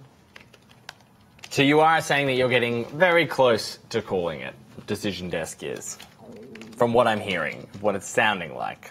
We're getting a few results away from calling it. Yeah, we are very close to calling this race for Abrams. Very, very close to calling this race for Abrams. Okay, there you go. So we will be with you as soon as Decision Desk decides to issue that call. Brandon's currently typing away and speaking with... I am actually typing. Oh, I'm the one typing what Brandon just said. There's a lot of people typing at the desk, but Brandon is communicating with his staff as they work out what results are still left for them to make a call in Georgia there. But it looks like things may be over there soon, so we'll keep you updated as those results come in. If you're just joining us, this is BuzzFeed News Election Night Live. You're watching us as we count down a few key races tonight and these primaries and runoffs around the country. We've already checked in with the Kentucky 7th, I want to say that number was? Six. God damn, I'm losing it. And we had Amy McGrath defeating the Lexington mayor, Jim Gray there in the Democratic primary. Meanwhile, in Texas, though, all this talk about women, Colin Allred, who's up in 32, or is it 32? Yes, 32, the Sessions District. He is a former, it's sort of interesting, kind of like when a lot of these things have converged, different topics. Colin Allred, former Obama official running, also former NFL player, running in that district. He's way up early on. It's over. We're calling the race for Abrams. Oh. We are calling the race officially for Stacey Abrams. She has won the gubernatorial primary Democratic side. She will become the first African-American woman to be a gubernatorial nominee in the entire South, right? Not just in Georgia. I think she's the first one to actually advance to that level. I've never actually gotten. So congratulations, you have won, Stacey Abrams. Dan's having a lot of fun with the sound tonight. We're going to cross to Darren as soon as we can to try and get the reaction there from. They're probably. I don't think they're going to. I mean, think they're going to be excited there, but I don't. I have a feeling that until like AP calls it down there, they're probably not going to be as like amped. Yes, they're as perhaps. They are waiting, but we are, just to repeat, that Decision Desk, HQ, Brandon's decision, election monitoring company, results monitoring company, has called the Georgia Democratic primary for Stacey Abrams. There you go. That is the projected winner there, Stacey Abrams, for the Georgia Democratic. And I want to explain why this is. Yeah, now look, yes, let's take it through. We have on the ground people collecting returns precinct by precinct in Atlanta. Yes. My group does that. I don't know what AP does. I don't know what Edison does, but my group does that. So we're able to actually look at these returns before they're going to be put into the Secretary of State system. And for Abrams to be winning Gwinnett and apparently now winning the advanced early voting, which is about to drop from Gwinnett County, that's supposed to be posting. I have a person at the Gwinnett office. She won that too. So there ain't going to be a lot much difference between the early vote and the election day vote there. Here. Gwinnett County is a suburban Atlanta county. Even if she wins Cobb, even if Evans manages to win her home county of Cobb, she's not winning DeKalb at this rate. That's gone and off the table, and that is going to be solidly for Abrams. So I have a question. How much of about, and this ballpark this for me, how much about of the vote is concentrated, like in this primary, you think is concentrated in those four counties? An enormous amount of the vote, probably 40% of the vote. 40% of the vote. 40% of the vote. That's why. But much can be read into kind of the results out of Gwinnett County, for instance, because it is like one of the four counties where about 40% of the entire state's vote is going to come from tonight. Yeah. I mean, every major, the rural counties in Georgia, nearly all of them are going to her. Right. The Black Belt counties, which I want to explain, this is both this is kind of a agricultural thing as much as it is a political and racial thing. There's a belt of counties that famously in the Deep South, from Mississippi, Alabama, Georgia, all the way over, they were very, very fertile in soil too. So that's where a lot of sharecroppers went to after slavery. They also have a very high percentage of African American voters, active voters, and these are more in the rural part. People forget that there are rural African American voters. Right. Abrams won them over easily, as we can see from the map here, and she's winning over rural whites in a lot of these parts of Georgia because a lot of these counties are not African American dominant. Right. But she's winning those counties as well. So they actually, she's doing fine. The other thing too is like even though there has been a lot of emphasis on the way that Abrams thinks about sort of the electorate and how to win in November, Abrams definitely also campaigned with those voters in mind. They ran an ad. So much talk of ads tonight, but they were running ads where there was a group of kind of white Southern like guys standing on like a fence, against a fence, like talking about why they were voting for Abrams, and like kind of the hook of the ad is like, well, what did you think I was going to say? But like the idea that she is also attuned to rural voters who are white voters, rural white voters as well. I want to do a quick social push for those watching at home. You can tweet us your questions using the hashtag BFElection. You can also leave comments in whatever platform you're watching. We're on Twitter. We're on Twitter via Twitch as well. We're on Facebook and we're on YouTube, where we have a comment from someone called Ron Taylor who's asking, BuzzFeed seems to be biased towards the Dems. They're not reporting on the Republican vote counts. Ron, we've already answered this tonight, buddy, but you're joining us, so we're going to answer it again. Yes. Catherine, why are we so focused on, we have in the past, we should say, focused in a lot of these shows we've done on the Republican races specifically. Tonight, they just happen to be the Democratic ones that we're interested in. And Catherine, why are we more interested in those races than the Republican? Couple of reasons. One of them is the Texas races they're a good barometer of this, which is basically we're particularly interested in the races that might most be interesting in November. There are a number of primaries on the Republican end in Texas tonight that are real. They're like plus 20 Republican districts. Like a Republican is going to win. Like that's not like ultimately. A lot of times, occasionally we will cover like a Democratic primary where like almost definitely the Democrat is going to win. Like for instance, in New York, the governor's primary is sort of interesting because it's basically the general election. Like that's, whoever wins that will probably be governor. But we're primarily focused on races tonight, and they happen to basically be Democratic races where there's a chance that the Democrat could win in November, and but it's also been competitive and sort of interesting in different ways, whether that's this Georgia race, which we've covered a lot here, so we're pretty attuned to it, but also there's kind of this question of like whether those candidates will be able to succeed in November against Republicans, and that's like the open question there. There are other races in Republicans control everything, so they're in a different environment. It would probably be the reverse, where we'd be looking at what kind of Republican could beat these Democrats who hold the seats. But basically, it's sort of a November-oriented race selection. There's also just a lot going on. I mean, the last few times we've done Republican sides, last year we did a lot more Republican primaries than we did Democratic primaries, actually, I think. I'm pretty sure. Pretty sure we did. Yeah, especially in Virginia. Virginia and Alabama. But I don't know. It sort of just depends on the night. This one happens to be a little bit more Democratic focused for us. We're obviously running through results. The other big thing with the Georgia primary is the question is whether it will go to runoff, so it might... On the Republican side, which it looks likely that the Republicans are going to face a runoff election. It doesn't look like Cagle is going to be able to avoid that. I apologize for being distracted right now. I'm just trying to put in more precinct data and information for everybody. Well, that's all right. There's also just kind of, on any given night, we're sort of constrained by what we can talk about quickly and in a depth way, and so we sort of select...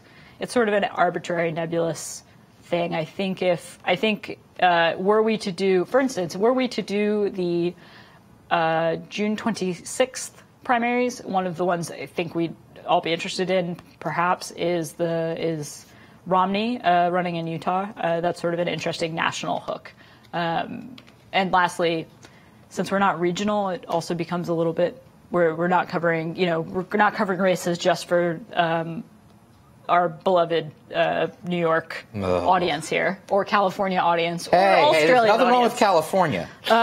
New Yorkers are a little weird, but there's nothing wrong with California. I'm not a New Yorker. Well, that's right. You're from Virginia. I'm from Virginia.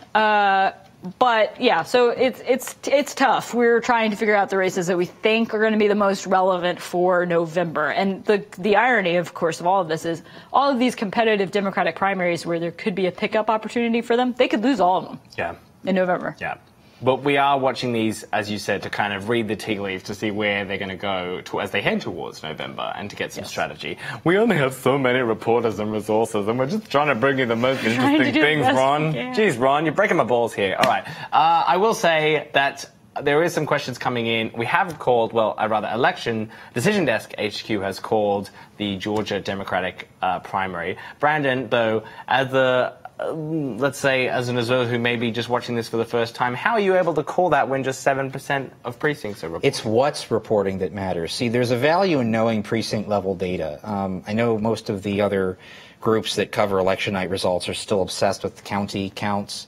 But if you have access to precinct-level data and you're creative with how to get that precinct-level data, you'll have the numbers you want to make decisions. And for us, the only path for Evans was going to go through suburban Atlanta if she lost out in all of rural Georgia. And she has very clearly lost in all of rural Georgia, virtually all of rural Georgia. Let's bring up the map again. Yeah, let's bring up the map. Just to show you what we're talking about here. I mean, it looks very purple. Look how much purple that is. And pretty soon we're going to have results coming in from Cobb County. That's that initial precinct I was telling you about that was actually a precinct in Evans' old district. I still think Evans probably ends up winning this county here, Cobb. But Gwinnett is 73-26 for Stacey Abrams. That's what the early vote in already. Clayton County, 79-20%. All these outlying counties, 77%. Walton, 69%. Barrow, 67%. Cherokee, 60-39%. Douglas, 75%. The only county she's winning. Close, yeah. Evans is only winning up in far northwestern Georgia. And by the way, these areas are almost all done reporting. There's not a lot of votes in them. Clinch County is another one that she's narrowly winning from the early vote. And then way up here is little old lonely Glasscock County, which is all in. All the votes are in from Glasscock. She can't win with votes from counties like Glasscock and Clinch and Murray. She needs to have a big, big win here. And she's not going to get it into Cobb. Since what happened to her in Gwinnett, she's not going to get it in Forsyth. She's not going to get it into Cobb. And Cobb isn't enough. Cobb County, and even that one with one precinct in, that's going to Abrams. So this is, for those of us who have access to precinct data, know what to do with it, this is an easy call. Well, there you go. We're lifted. That's the whole point of Brandon being on the show, is to kind of lift the veil. As Catherine said, look under the hood of how these things are done. And Brandon has now revealed the secrets and why he is able to make the call that he's able to make the call. Just a reminder, we are broadcasting on a number of platforms tonight. You can leave your comments in the comment section of whatever you're watching. You can also tweet us using the hashtag BFElection. And that's exactly what @Rush182 has done. And this was particularly for Catherine. Polarization in politics, both UK and US, is something which defines modern elections. Has there been a notable shift in political stance further to the left or right in both gubernatorial and congressional elections? And is this likely to have an effect in 2020? Catherine, have you seen, in the primaries that we've seen so far this year, there have been some interesting ones with special circumstances, right? Thinking of Alabama. But have you been seeing people going further to the left and further to the right?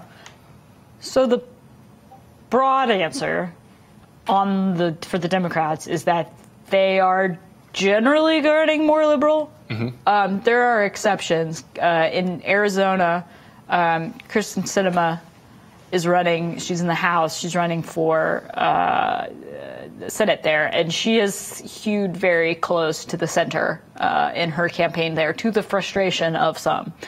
Connor Lamb, in the special election in Pennsylvania, ran certainly as like a cultural moderate. There's an argument that this particular political environment will actually allow people to run in a lot of different ways. But largely speaking right now, the general weight of the party in terms of who are some of the national candidates you might see for president in the next 18 months on the Democratic end have really kind of embraced more of an economic populism, economic left shift.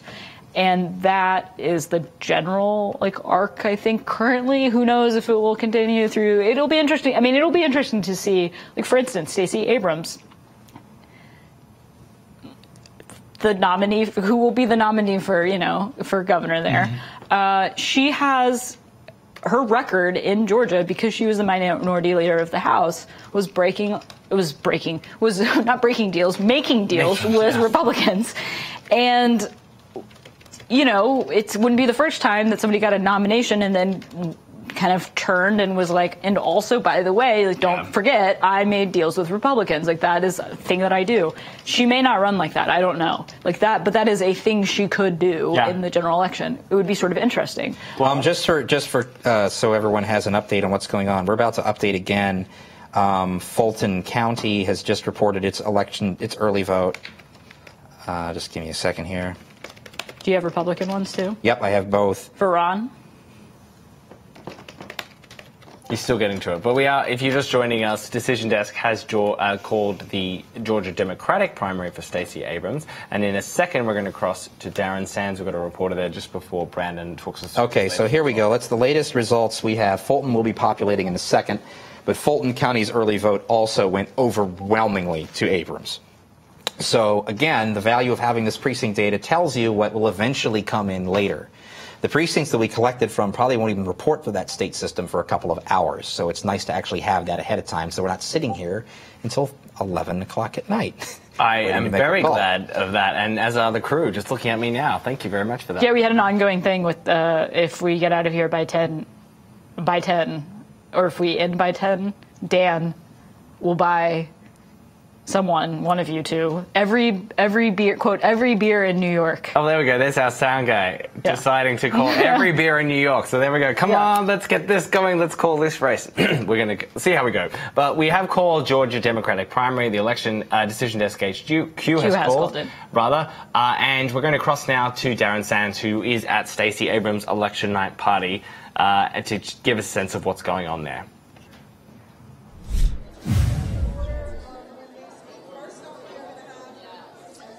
Hey guys, again, from Atlanta again. We're in the middle of the program, kind of. It seems that there is now a speaking program going on. There are lots more folks trickling in, their kids, their families. My story today, when writing about Atlanta and young black women voters and how they sort of feel about the way that this race is played out versus how the December runoff between Keisha Lance Bottoms and Mary Norwood went. And talking to some people here, they really do agree with this premise that there was this really sort of complicated racial component to that race, and that they felt, extremely positive, really, about the way that the Staceys sort of comported themselves on the campaign trail. I believe Abrams said once that, we're not going to make this into a racial conversation. And I think that approach really is kind of reflected in what we're seeing here tonight. We're seeing voters from, all over the metro area. There are white folks, there are Hispanic folks, there are Asian folks, there are young people, there are, older voters, people. And I think their coalition I think it's pretty strong. I mean, that's one of the things that the campaign sort of tried to push in terms of pushing back on some stories that I wrote, even was we really do have a diverse coalition of voters, and I think that really is reflected in what we're seeing tonight. Another thing that sort of is popping up is this, idea of Stacey Abrams and her campaign being really sort of a national campaign, and she got an endorsement from Emily's List. Bernie Sanders came out and endorsed her. Gillibrand, all the names in sort of Democratic politics. Even Hillary Clinton sent a robocall for her yesterday. And it's really interesting because, when that critique would come, this critique would come up from the Evans camp that, this is a Georgia campaign. We're not focused on the rest of the country. We're not focused on, the money that's coming from the outside. But that really was sort of one of the central pillars of Abrams' campaign, was to be able to leverage that power, to be able to leverage that money that, black women want to send her. And we have one of those national leaders who is Amy Allison. She's the president of Democracy in Color. Can you just tell us about sort of what Democracy in Color is, and what role did you guys seek to play in the race? Well, Democracy in Color believes we can take our country back by focusing on the core progressive voters. And that is, instead of trying to win back Trump voters or moderate white voters in order to win Democrats, to win our Congress and win governor's mansions, that instead what we need to do is take a look at voters that have been ignored by both parties. Black voters, especially black women, who have been the highest vote turnout population of voters, Latinos and Asian Americans, along with progressive whites, and together they form the electoral majority. In Georgia, where it's almost majority people of color, we saw a great opportunity at Democracy in Color to say, this is a new way that Democrats can win statewide. And frankly, this is how Democrats can win in the South as well as other parts of the state and the country.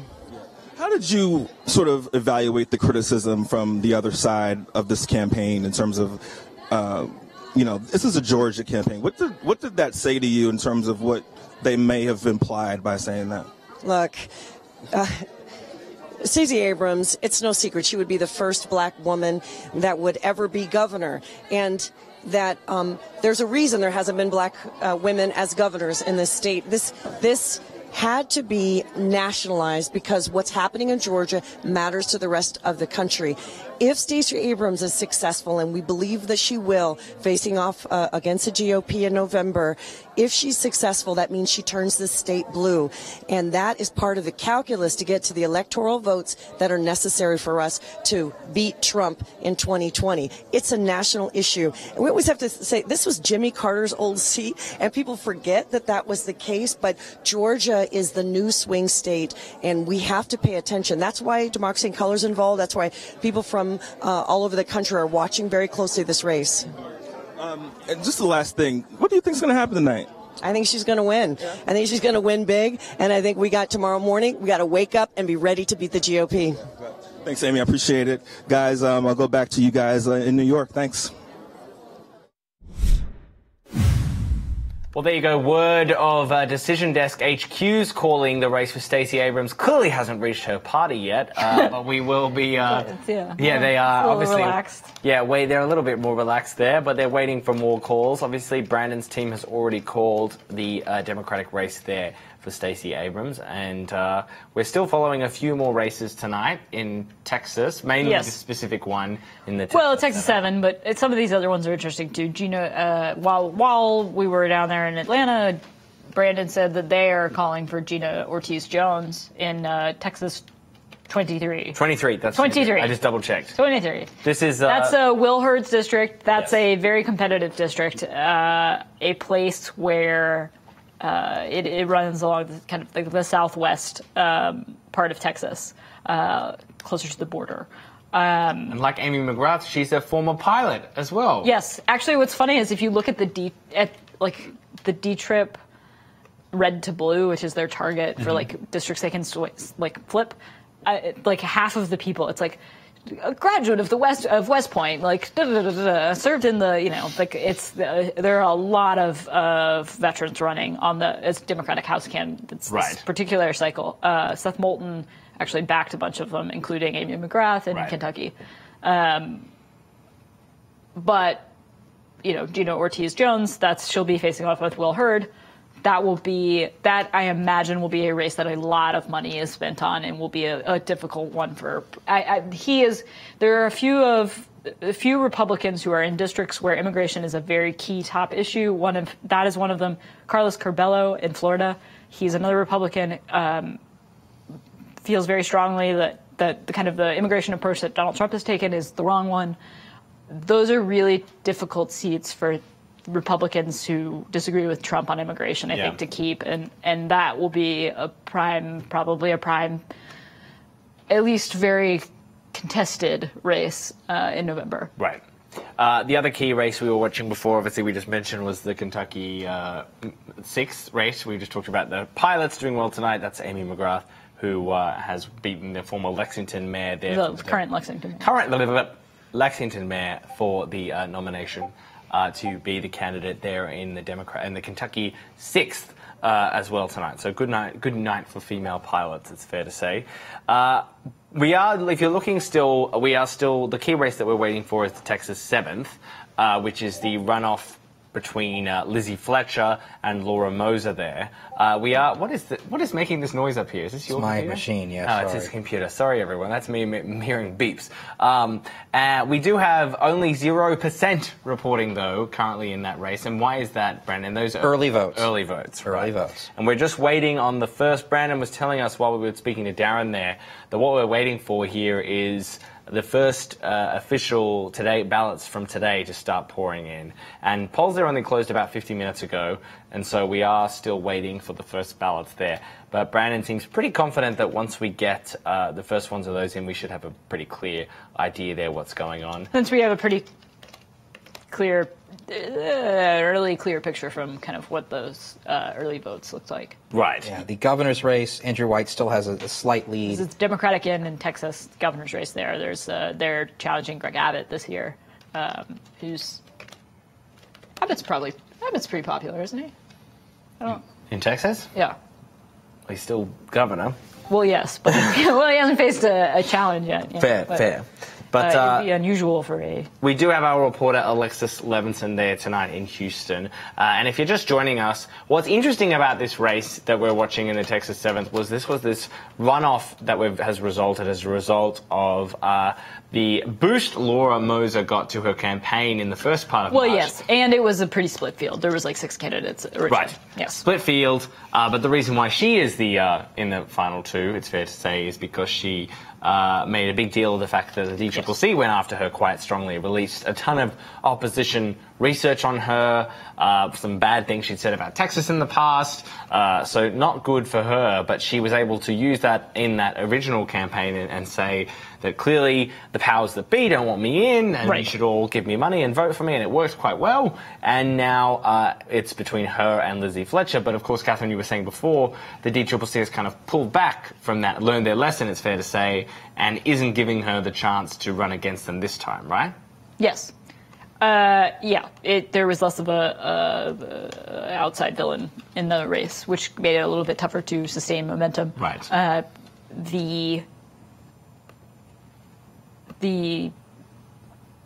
As Alexis mentioned, there's some strong stylistic differences between the candidates. There's also some policy differences, including Laura Moser is campaigning on Medicare for All. There's sort of an interesting divide also right now about like how exactly some of the policy stuff, like, is Medicare for All polls decently, but there's a lot of like gray area around it. There's definitely a debate about whether that polling has really been defined correctly, and whether people can actually run on and win with it. But it hasn't also been tried, so it's sort of there's some interesting things that we're going to find out. We're going to get a lot more data on this year in terms of what works and what doesn't work. In that Nebraska district, for instance, the candidate will be running on Medicare for All, which will be interesting. Obviously, Sanders ran on it in 2016, basically, but to actually have it in a general election, like if not that you can extrapolate everything from one race, because you can't, but it will be interesting to see how that goes in there. And that's been some of the kind of contention. Isa Hutchinson is going to win his primary in Arkansas governor. That wasn't really much of a contested race. Careful. Sorry. The Democratic side of that race, just to kind of cut through in case anybody's wondering what's going on in Arkansas right now, it looks to be going to Jared Henderson by a wide margin. We're just still really early. And the one competitive contest potentially in Arkansas is Arkansas 2. That's the Little Rock district. Clark Tucker has a pretty commanding lead so far, just under 60% of the vote. Back over to Texas for an update about what's going on in Texas 7. We haven't seen much since the early vote drop, but I do have an update for you from my person on the ground in Harris County. Harris County should be reporting its first round of Election Day votes within the next 18 minutes. If that round comes in and it's still the same for Fletcher over Moser and it's a dominant lead over Moser, it is over for Moser. That is her only chance right now to see if there's a reversal. What's going on in some of these election. other Texas states? Let's swing around through the state of Texas. In the governor's race, it's still very tight between White and Valdez. We have them separated by about 2,000 votes. House District 2, Republican side, Crenshaw again commanding Kevin Roberts. Ted Poe's. That Poe's old district. The district in Collin, District 3, the Democrats are running a primary in that one. Lori Birch is leading Sam Johnson 3-1 with early votes only. Back to District 5, Texas District 5. Okay, this is the one that we were looking at earlier at the beginning. Hinterlings District. Bunny Pounds was leading leading earlier. Now Bunny Pounds is trailing Lance Gooden by about 2,000 votes. Still pretty early. Democratic District 6, Republican and Democratic District 6. These are two pretty close races. Joe Barton's district. Sanchez is leading Woolridge on the Democratic side by 270 votes. And on the Republican side, Ron White is leading Elizy by only 900 votes. Both of them, because of the differential in turnout between Democrats and Republicans here, both of them are only separated by about 5% of the vote, but there's a substantial difference in the number of votes being turned in. Almost 10,000 more people voting in the Republican side. Yeah. District 7, again, we've already just talked on that. District 10, Mike Seigel has a lead over Tawana Kadian. That's with the early votes in, and some votes just starting to trickle in from Travis County. District 11, Kopser is leading Wilson by about 20%. That's still too early to call. These are Democratic. On the Republican side of Texas 21, Chip Roy is locked in a close race with Matt McCall, 208 or a little bit over 208 votes separating the two of them. This one is 22. District 21 on the Republican end is probably the one that's the most, kind of going back to this earlier question, that's probably the most competitive Republican Texas primary, or the most closest to having a national hook on some of these House ones. That is an open seat that a number of kind of people with, long conservative ties, with Cruz connections and so forth and such. It's been a while since we looked at Georgia. Do you want to go back to Georgia, even though we've already called the one race? Do you want to swing you back through Georgia again? Well, wait, hold on. We can in a second. I just want to go through a couple more in Texas. 32, Texas 32. Okay. Texas 32, that's We're talking about Texas, and just as we continue to wait, Brandon, I'm being told we're not ready yet. So let's talk about what races were we up to? Texas 32. Texas 32. This Colin is the suburbs Allred. of Dallas. Colin Allred is leading Lillian Salerno by about, that's a lot. Large margin, by about 42%. So that's still early votes, but it's a substantial vote. Again, this is one of those things where we'll wait for those election day votes, but that race is going to be called pretty quickly. As one of my fellow political editors, Matt Berman, said to me, it's a good year to be a woman in a Democratic primary unless you're running against a former Tennessee Titan. And some of these races are pretty contested still over in Georgia. I want to jump over there just for the congressional races there.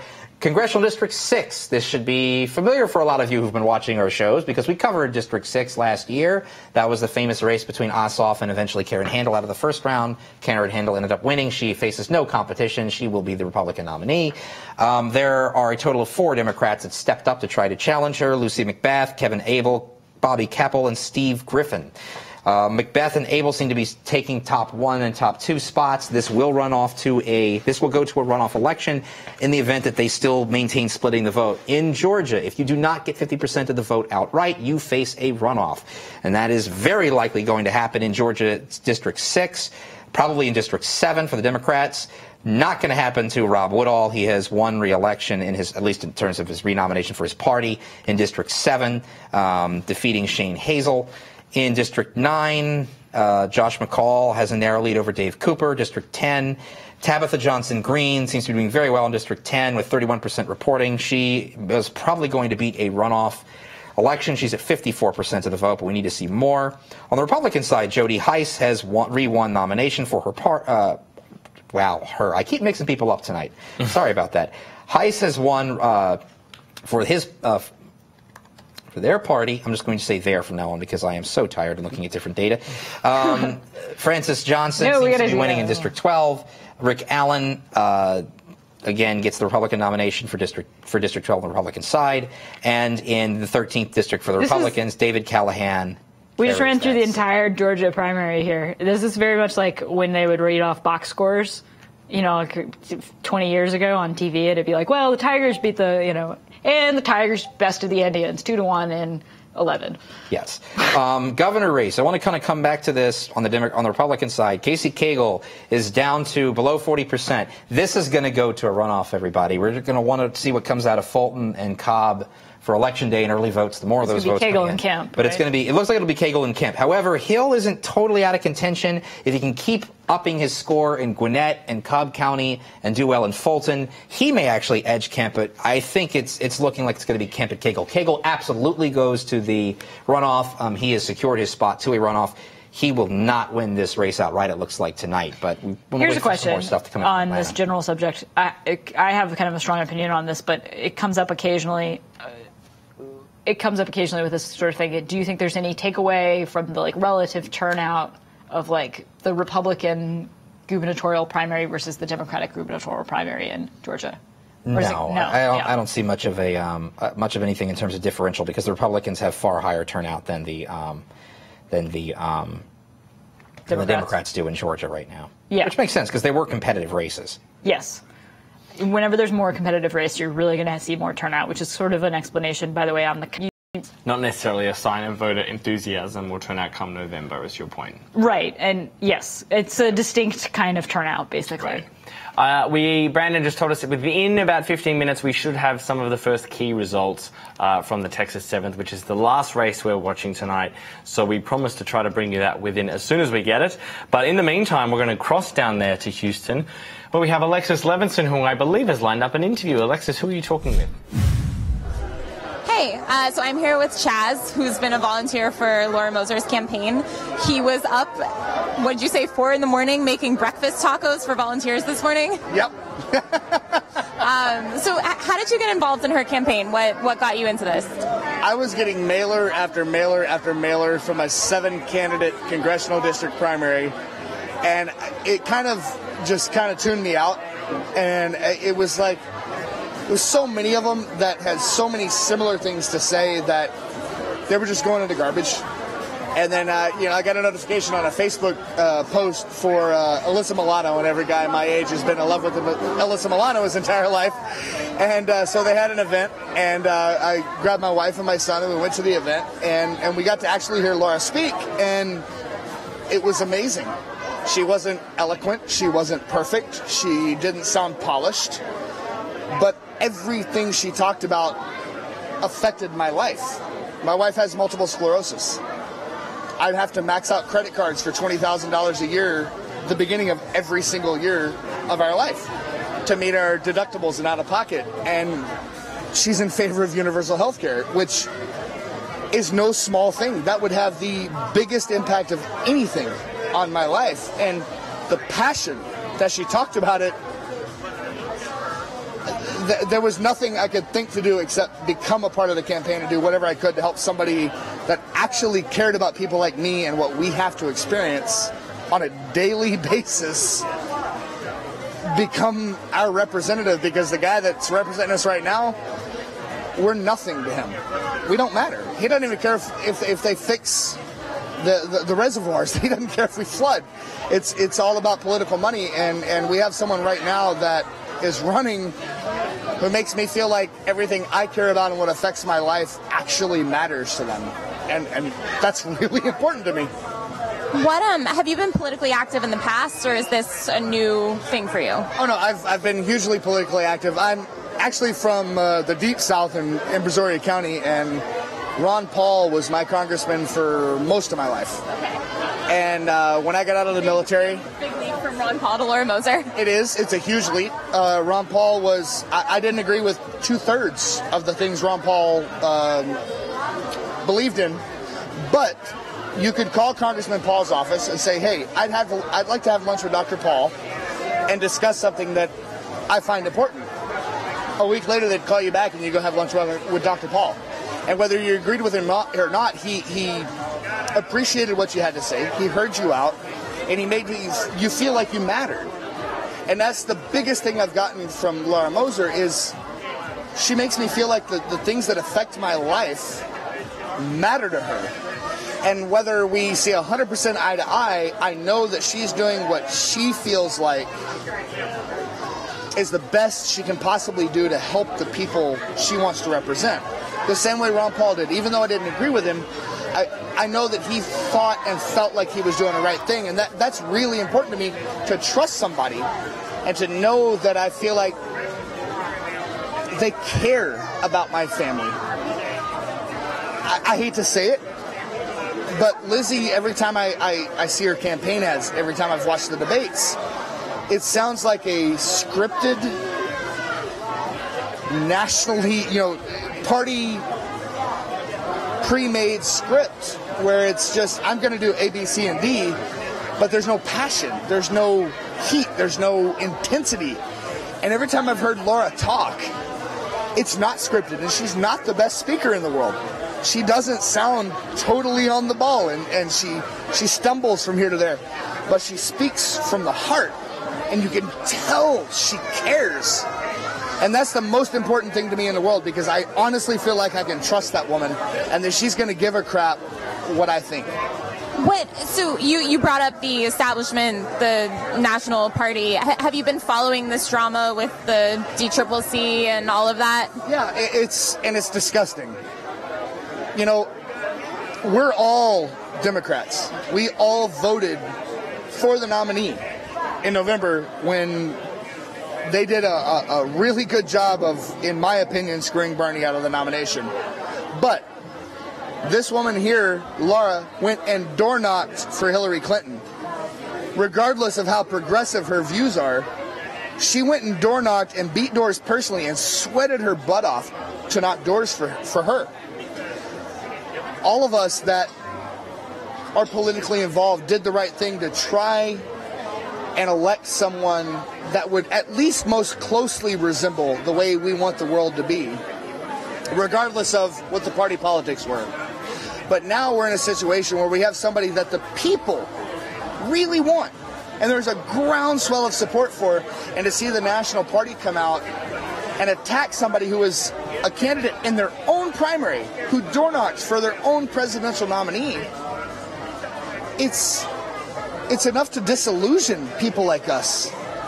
People that want to do the right thing and go as far to the left without alienating most of the population as we can.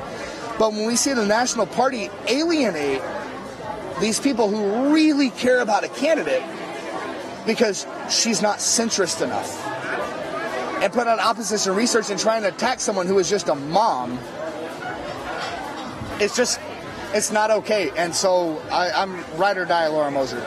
Well, listen, thank you so much for taking the time. We all really appreciate it. Thank you. And I appreciate you guys covering her. And I'm going to kick it back to you guys in the studio. Alexis there with a very passionate Laura Moser fan with some very heartfelt comments about healthcare, something we've been talking a bit about tonight as well. We're still waiting on these first key results. We've got the early vote there from the Texas 7th, but we're waiting on the first results from today to come in. And as soon as we get those, hopefully in the next few minutes, we will bring them to you, and we should, as Brandon has told us, have a pretty clear picture of what's to come. While we're waiting on that, if you have questions, hit us up either in the comments of where you're watching or with the hashtag BFElection on Twitter, and we will answer them, whatever they may be. Whatever they may be, we will do Possibly. our best. Well, we'll do our best. We'll do our best. Or we'll just make up the answers. Just to run through kind of what we've been going through tonight while we're kind of awaiting those 7 results. They have called the Georgia governor's primary for Stacey Abrams. She will try to become the first black woman governor in United States history. Which is a pretty grim statistic, actually. I mean, it would be a big deal, but the idea that there hasn't been one is a pretty kind of grim history. But a great night for her, obviously. She's excited. Will be excited, I think, with the results. So there's that. Amy McGrath beat Jim Gray in Kentucky, in Kentucky's 6th district. She will try to run against Andy Barr. She is a former pilot. She is also like a candidate I think that's probably going to get, she had a very successful ad. She's going to get a lot of national attention, I think, as the year progresses. That will be a tough seat for no matter who the nominee was there. It is Kentucky still. Elsewhere, in Texas, looks like Colin Allred is going to be squaring off against Pete Sessions. He's a former Obama official. He's a former Tennessee Titan. He played a professional football player. He was in the Obama administration. There's been we talked a lot tonight about the role D-Trip plays in House races and selecting candidates. Their target list of when they tried to pick candidates who would win in November. At first, earlier this year, did not have any black candidates on it. There's been a lot of talk over the last 18 months about how important black voters are to the party, particularly black women. You're seeing that conversation a little bit in Georgia. Allred, who's black, was added to the D-Trip candidate list a couple months ago. He has their backing. It looks like he'll be in that race. It'll be a tough one for them to win, but it is a district that Hillary Clinton won in 2016. To go back to Georgia for a second, it looks like Casey Cagle will be in a runoff on the Republican governor's side, probably against Brian Kemp, but maybe Hunter Hill could squeeze in there. That's quite possible at this rate. And then elsewhere in Texas, in Texas 32, or Texas 23, Texas 23, which is in the southwest part of the state, very competitive district against incumbent Will Hurd, who's a sort of moderate on immigration. That will be up against Gina Ortiz-Jones, who is not a pilot. She is a former military officer, however. She's an intel officer. There you go. So we've had a good night for women so far as well, it's fair to say, from the Democratic side. Yes. We're still, but to talk specifically about Georgia, though, before we move on back to Texas, you were mentioning the history-making potential of Stacey Abrams' candidacy. Correct. And we were also talking a bit before about how important black women are as a voting base to Democrats, but yet Democrats the structures haven't been there to have them as candidates, right? Yeah, I mean, that's often the case. There have not been a lot of black women who've been on the statewide level in tickets. And in general, frankly, there are only 3 black senators: Kamala Harris, Cory Booker, Tim Scott. Currently, and there really are not a lot. Which is astounding when you think about it. Right? It's when you kind of think when you put it like that a little bit. There are various reasons for that. I mean, that as Ben earlier tonight, so it's like, well, let me explain. Let's go through the history of racism. But it's certainly been heightened. That conversation has been heightened over the last 18 months, where you see a conversation in Alabama where black women were particularly, black voters really came out and voted for Doug Jones, and that was an important part of the coalition. One thing that was also true in Alabama is you definitely, in some of these states, especially where Republicans tend to win, the ideal situation, right, for Stacey Abrams is that you see astounding black and Latino turnout in the fall in Georgia. That would be the best case scenario for her. And that you see some people who maybe it's because they don't like Trump, or maybe, who knows, but that you see some people who might normally vote for a Republican vote for the Democrat there.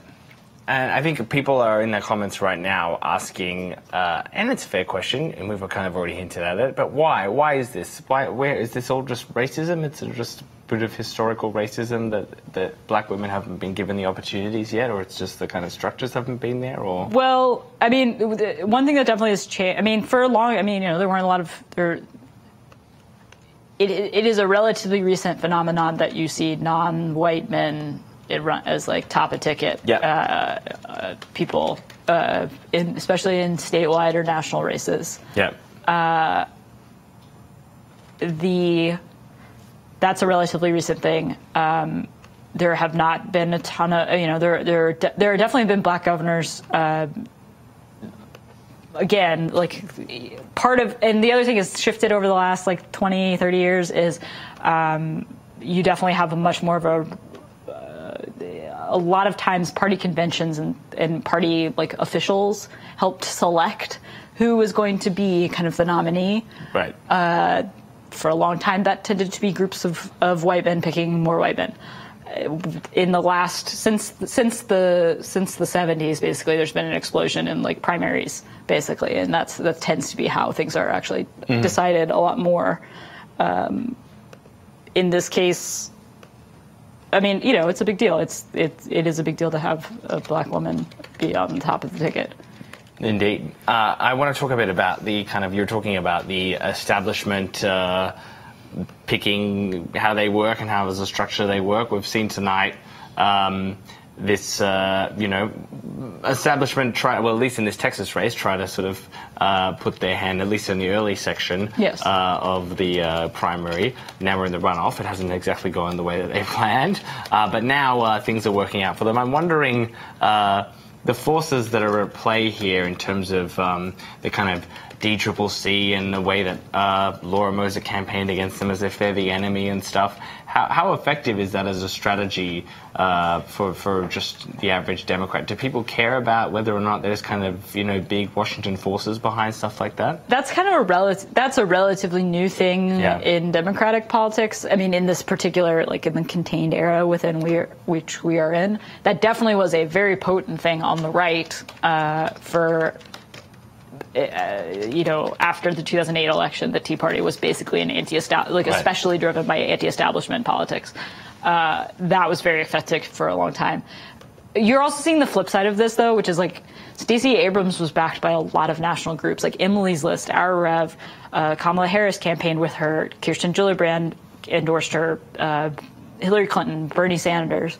That's the kind of national establishment power that you would see kind of getting behind a candidate, right? Which I don't know. It's kind of always tough to know how much it affects too. It's like who would know necessarily? Oh, the D-Trip wants this candidate, so I'm going to back them. Right. They've got my vote. Yeah, I don't know how much that really plays into what people think. That's it's like this. It's Amy McGrath, Jim Gray in Kentucky. Jim Gray was backed by D-Trip. Amy McGrath had Seth Moulton was saying had backed her.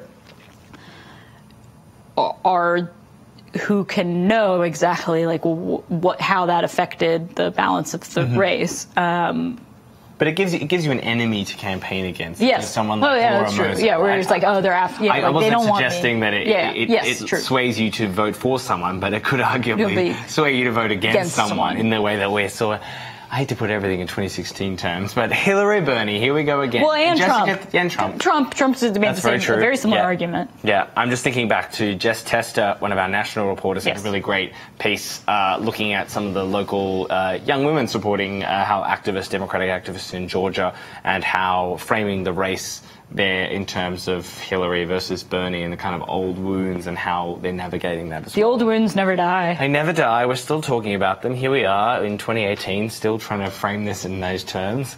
And yeah, I mean, this is, a sort of Bernie-esque candidate trying to activate a liberal side of the electorate, and rather than try to focus, I guess, on a Hillary kind of approach of trying to win them. The broad-based coalition and Right, all that stuff. So it never ends. We're still talking about it.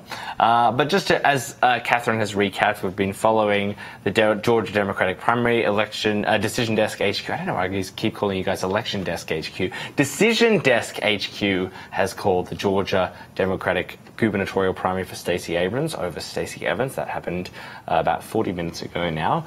We already, of course, a while ago called that interesting race that Catherine was just talking about in the Kentucky 6 with Amy McGrath and McGrath. And I'm going to say McGrath and then pronounce it McGrath against... it's like letters don't even matter in Australia. Just we speak the Queen's English, that's all. Well, we'll talk about my accent later. And then we're still waiting on this interesting case in the Texas 7th there. The Texas 7th District, which is the interesting runoff between Lizzie Fletcher and Laura Moser. This is interesting because obviously the DCCC tried to intervene there. That's what we were talking about before. And this is now, we're just waiting. We were told before that Brandon's people on the ground are getting some Texas 7 results? What's going on? Results should be any minute now, the first batch of real results, and then we should be able to make a call pretty soon. Yeah, we have We do have some returns out of Texas. Hold on, let me see if he... Oh, no, sorry, guys. Email just came through. 8 more minutes until they will have the first batch of Election Day results out of Harris. So there we go. Sorry. We keep getting pushed back, but that's all right. Pushed back. But I'm surprised. Has anyone else called Georgia governor yet? The Democratic side? She's apparently about to give her speech. She should, because it's over. I mean, it's so obvious. Why is nobody calling this contest? I don't know if AP has, but Atlantic Journal-Constitution has called it. There you go. And Daily Kos has too. You're not alone. We are getting a number of comments and questions in today. Reminder that you can leave a comment in whatever comment section you're watching on whatever platform, and you can also tweet us using the hashtag BFElection. And this is an interesting question from Geno621. Is early voting similar to voting on the day? If a candidate does very well in early voting, will they win the race? Is that a trend that normally holds up, Brandon, Catherine? Tends to be different groups of people. And also, I mean, so there was this thing that, like in 2012, the Obama campaign pushed early voting so much that it became a big thing. It was like, oh, well, the early vote was this way, and especially for a general election. The Clinton early vote has been stressed so much that it's tough to read any particular thing into it now. Yes. There are dangers in being oh, there's a lot to see here from the early vote.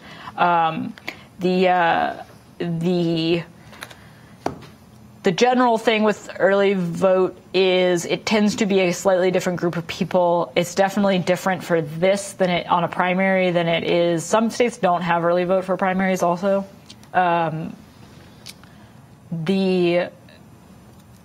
In general, on a general election, so not tonight, your early voters are going to be more Democratic leaning. Yes. Yeah. I would say that that's a definite. Why is that the case, Brendan? Part of it is because typically they take advantage of the early voting more because it's easier, it's more convenient. Republicans typically vote on election day or wait, but that's not really as true as it used to be. There's a lot of Republicans that now vote early. It's just as convenient as voting on election day. So they've taken advantage of it more. It's funny, in California for many years, the mail-in ballots that people would look at and watch the election returns as they came in, Republicans were typically more mail-in voters.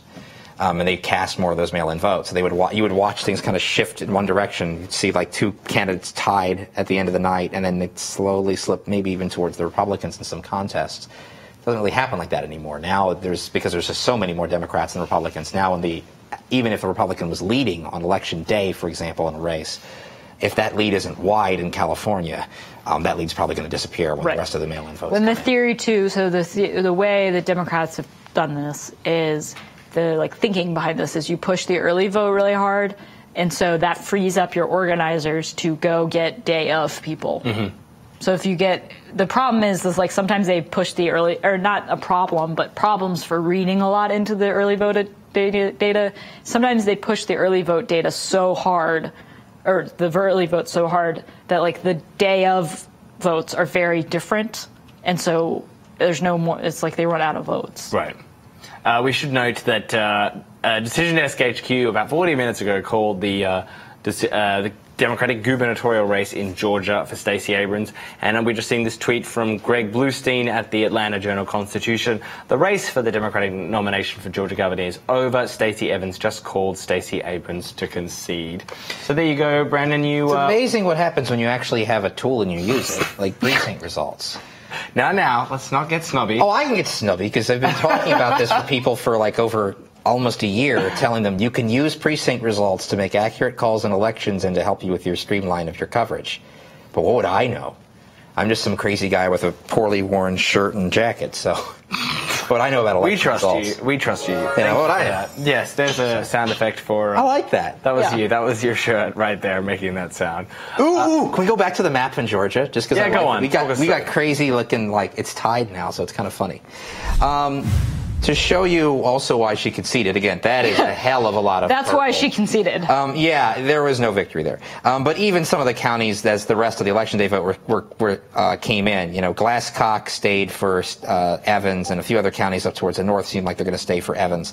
But even all the way down towards the bottom here, Clinch County, with everything now in, Abrams ended up winning that county narrowly.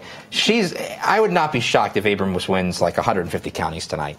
Out of, I mean, she's dominated. How many are there? 159 across the great state of Georgia. So we are waiting on more results from Texas 7. Texas 7, count your votes. It's Harris County. So we're just waiting for Harris County to update its Election Day results. As soon as they update the Election Day results, if it's the same pattern we've seen with the early vote, we can call the race definitively. Until we see that, we're not going to do it. We were saying you got an email about 5 minutes ago saying... Yes, we should see it soon. Let me message him again. We're gonna while you all are jibber-jabbering and chitter-chattering. That's what we do. Thank you.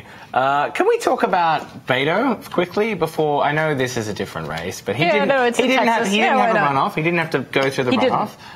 And you mentioned him before in the context of being another white guy and representation and stuff like that. But I'm interested. What have you made of his race so far? What are people? There are probably a few Beto fans watching and a few people who don't like Beto watching. What do you think are his chances in November? It's going to be really tough. I think it's oversold, and I think that it's great. It gets great fundraising in San Francisco, Los Angeles, and New York. And even if the polling shows it's tight, of course the polling will show it's tight. Getting within 7 or 8 points in Texas and winning Texas is a big difference. There's very big differences. I mean, look, it's like the way, to bring you an analogy, it's the way the Republicans always tried to win the state of Pennsylvania. They would always come kind of close to keep it kind of close, but in presidential elections, after presidential election, they just didn't have enough everywhere to actually deliver it until Trump won it in 2016. Yeah, there's not a lot of you don't get points for moral victories, exactly. You don't get Senate seats for moral victories. No. I think it's going to be really tough. It's going to require some really lucky thing. I mean, some people are like, well, Alabama happened, but Alabama was a completely just a very, Texas, Alabama is probably the reddest state there is, or it's pretty close if it isn't. But that was a really interesting confluence of bad factors. Somebody who was really known and very polarizing already, and had said a lot of very difficult things, and then was hit with a major scandal in the middle of a race. Ted Cruz is very well known. He's got basically perfect name ID, which is a big, he's a very well-known commodity to all voters, particularly in Texas. It's a very Republican state. It's, one thing that definitely, I always, you don't want to read too much into primary results. O'Rourke carried about 60% of the primary, even though he was the major, serious candidate. 60% is a lot. It's not 80%. Yeah. He also didn't do as well in some parts of the state where, the southwest part of the state, where a Democrat who is going to win a statewide election is really going to need to reform, really do well in a more democratic parts of that, really turn out voters. The other, Cruz, who was running unopposed, also had a lot more voters on the primary day in February or March. That said, Beto O'Rourke campaigning very hard, will have a lot of money, charismatic young guy. Weird things happen sometimes, but it will be very difficult to win there. And he might need a stronger blue wave, it's fair to say, than what's currently forecast. Yeah, I mean, you kind of get into different realms of possibility, right? And that would probably be in the very high, the upper tier of what is a possible. Democrats, I think, feel that winning the governor's seat in Ohio is definitely within reach. Yeah. Potentially winning the governor's seat in Wisconsin, that's very within reach. The Texas Senate. Winning the Texas Senate is a little bit more of a complicated thing.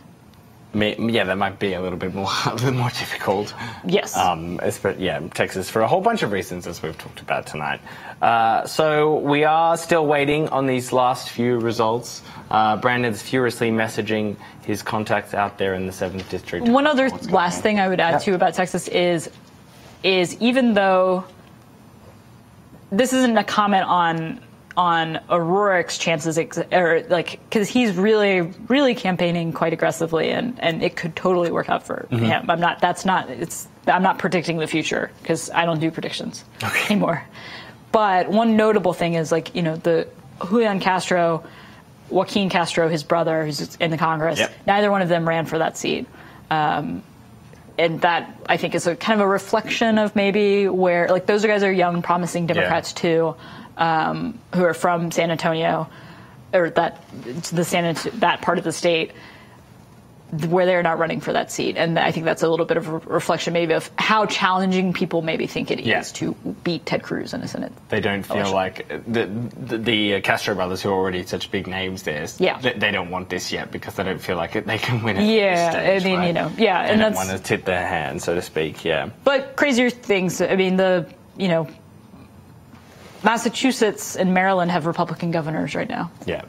Brandon, you'll be keen. We have a call officially for the Republican gubernatorial race. Oh, go on. The runoff race will be between Casey Cagle and Brian Kemp. They will face a runoff.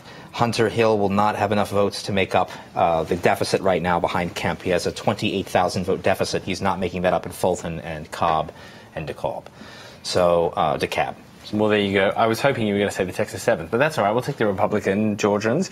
And staying in Georgia, Brandon, you'll be thrilled to know the AP has finally called it as well for Stacey Abrams. Oh, welcome, AP. Hello, welcome. Roll out the carpet for them since they're so good. They would just let them, I'm acting like an ass, I know. It's all right. This comment from Twitch user, the FX Expert, says, Decision Desk HQ was way on top of this. So well done. People are noticing.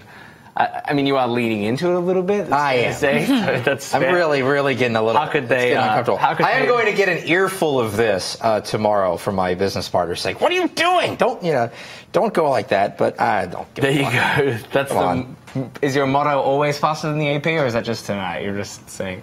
No, look. There's going to be nights. There's going to be races where the AP is a little faster than we are. There's going to be races where we're a little faster than they are. There's races where Edison Research is going to be faster than either of us. There's 3 groups doing this now, and but what this does cement, along with the growing number of people who are using alternative options, is that there's no edge anymore in terms of election returns and results. There isn't an edge anymore if you're a national outlet with just going with AP. There's no edge. There's none. Like looking at the camera. There's no more edge anymore.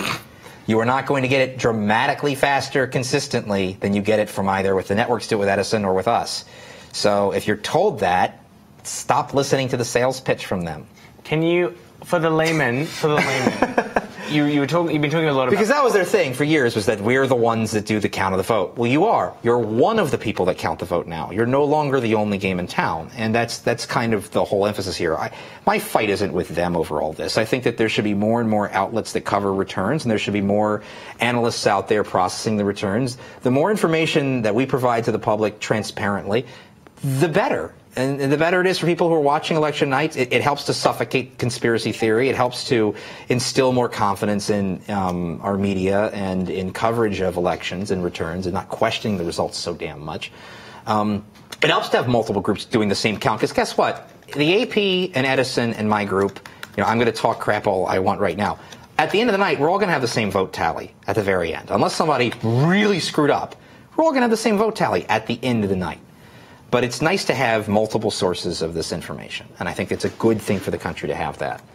Now, I will still probably get an earful for smashing them earlier, right. But it's true. Again, they've done it for many years, and they are a source.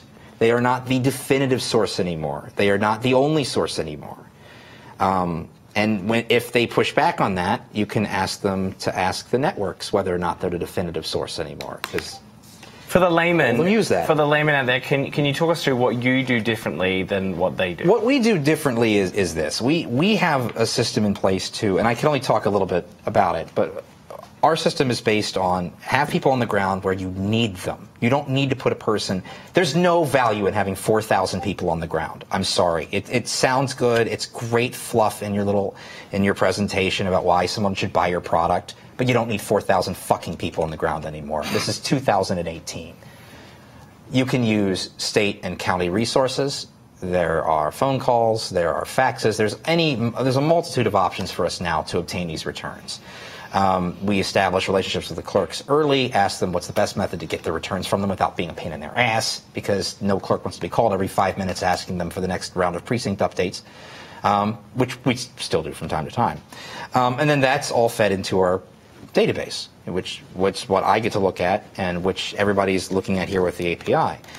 That's the general way of how it's done. Now, other alternates use phone banking. So you use a phone banking system in a lot of states where someone is on the ground as a stringer. That's the traditional method. You're on the ground as a stringer. You call in to a call center. You give them updates on not just the election results, you also give them updates on estimated vote counts, because that's important for you to make accurate calls. It's not just election data that anyone collects, not just us, not just the AP, not just Edison. So it's really simplified to just say that's all they do, and that's all that we do. You're asking for election data, you're asking for voter estimates. Are there problems at the county offices? Are they running into issues that could lead to a late call or lead to a late count of the returns? How many provisional ballots are there still left outstanding? Getting a good estimate of this, getting an estimate of voter turnout. That's kind of what you do when you're contacting and looking and reviewing at the information that's provided to you. Now, many counties in the country now provide that data online. Not all of them, not certainly enough of them for you to depend on it just for that. But there's a lot of counties where you don't have to make that phone call anymore. You don't have to send the person anymore. Yeah. It's there. It's there and it's verifiable. The internet. It's there. The difference is we embraced the technological changes that happened in the last 10 years, and that's why we're able in certain states to be faster than the AP, and other states they're faster than we are. There are some places that are still in 19th century style count of the vote. And in that respect, if your traditional method is to have people on site and to make phone calls, then yeah, it makes sense. But that's nowhere even near a sizable minority of counties in the country anymore. Can I ask, staying on Georgia, as we've been talking about this, you've said that there's going to be a Republican runoff between Casey and Kemp. But Cagle and Kemp. Cagle and Casey and Bryan. Now with Abrams as the Democratic nominee, what are you thinking of the chance? Do we have any generic sense? Cagle. It's hard to say how that's going to shake out. Cagle will probably beat Kemp, is my guess, in the runoff election. I think either of them have a lead ahead of a lead on Abrams. Yep. Just because of the nature of the state. But Abrams is going to make it interesting. I think that Abrams could easily get to 46 to 40, maybe even 47% of the vote. And frankly, if there's a third-party vote, who knows? Maybe they gets her really, really close. I don't think it's enough still to put her over the top, because I don't think Georgia's quite there yet. But I think that we'll get to see whether her strategy and her approach of how to get voters and how to get over that finish line, if that gives her a better share of the vote than previous Democratic gubernatorial hopefuls. You know, a Democrat has not held the gubernatorial office since January 2003, after the 2002 loss to Sonny Perdue when he won that seat, and when he won the governor's mansion in 2002. And the Republicans have won every single gubernatorial race since. Maybe she can cut in, and it's quite possible she will. Right. I'm going to get so much shit as soon as I get off the air.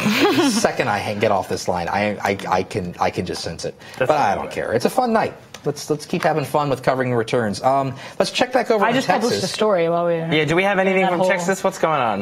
In the gubernatorial contest, Lupe Valdez has climbed into a lead of about 8,000 votes statewide. And in Texas 7, let's see if there's anything that's been updated yet. It does not look like we have anything yet from Texas 7. No, it looks like it's still stuck per Heller. Still waiting on the first dump of Election Day votes. So we're still okay. Okay, Election Day vote is coming. Election Day vote is coming in for Texas 7, and Fletcher's lead has held. Fletcher's lead has held. To what are the numbers that you've got there that you've because we don't have a map for this one, so we've got to do it. Lizzie Fletcher's got 69%. Up against Laura Moser. Well, he's still while he talks with his team. This is the last race we're watching tonight.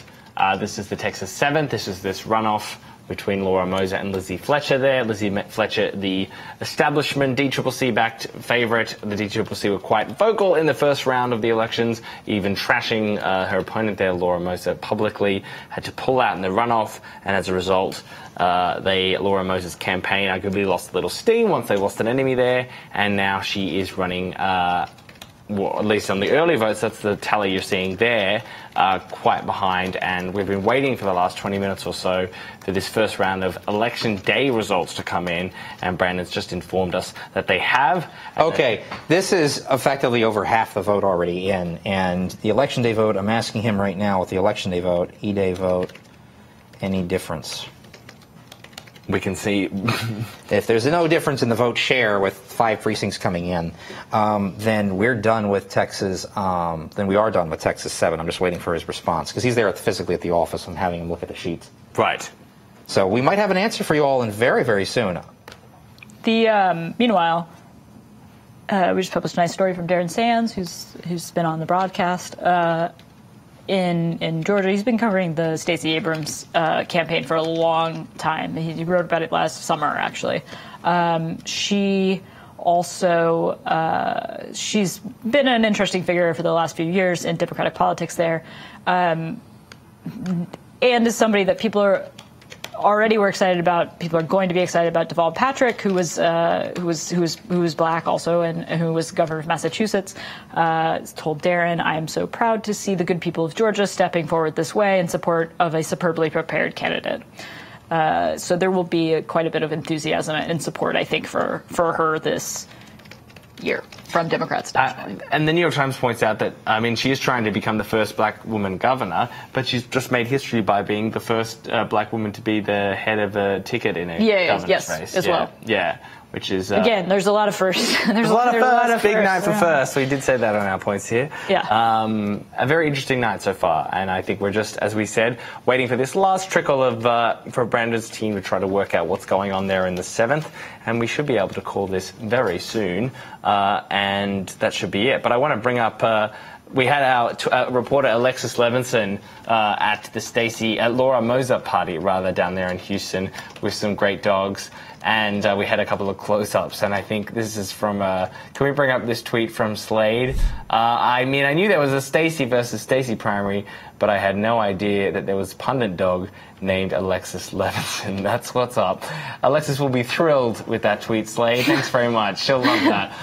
But that dog's name is Boo. Boudin is what we were told before, and has been in our Twitter feed all night. So thank you for being part of the show, Boo. We appreciate it. Jamie Harrison, who's a South Carolina Democrat, but is kind of I believe he's like one of the vice chairs of the DNC now. He's currently tweeting, 2020 folks, take note as you begin to craft your primary strategies, particularly that southern one. Just saying about coming to Georgia. Mm-hmm. Georgia was one of the states. The way Georgia is, along with a number of other southern states, votes currently in the calendar in March of 2020. Like in the middle of, it's a big day for a Democratic primary, and it's like last time because we're lame, I think, we were calling it the SEC primary because it's like all the SEC school states. A lot of them have primaries in the middle of March. Makes it a big deal for candidates. That's part of the reason why Clinton was able to kind of close the door pretty early on the nomination, mathematically. And there will probably it'll be interesting to see probably a parade of candidates coming down to campaign with Abrams this. Potential candidates, not current candidates, potential presidential candidates. To be near her. You've already seen, for instance, Kamala Harris was down there 2 weekends ago, I believe, and campaigned with her in a number of places. Which is also just its own rare thing. It's kind of on this space of representation, and also previous, history of like how rare it is to have like a nationally prominent black woman who's in a Senate seat campaign on behalf of another nationally prominent black woman running for a governor's seat. Mm-hmm. Like that has not happened a lot before because it just hasn't happened before, and so there's a lot of newness to this. Yeah, big night for first. Brandon, what's your friend saying? We just got our very initial votes, but it's very, very small. We're talking maybe 100, 200 votes and very little difference in the election day vote. The early vote is usually 50% of the vote in Harris County. EDA's coming in with just tiny little margins as each vote is coming in, and it's just not the margin that she's going to need to overcome. So in Texas 7, it's looking very, very likely that Fletcher has held on to her lead over Moser. I'd like to look at one more thing, but I think we'll probably be able to call this race very soon. What's the one more thing you're waiting to look at? I want to get a confirmation about per precinct, if it's possible from them, how many votes are being cast per precinct for Election Day here. Because it's only a few precincts being reported on Election Day. We show 3% of the precincts in, but that's 3% of the Election Day vote. Early vote is most of the vote in a lot of Texas. In Harris, it's like half the vote. So we're really looking at 53% of the vote is already in. But that's only precincts, physical Election Day precincts, so that's what we have to show.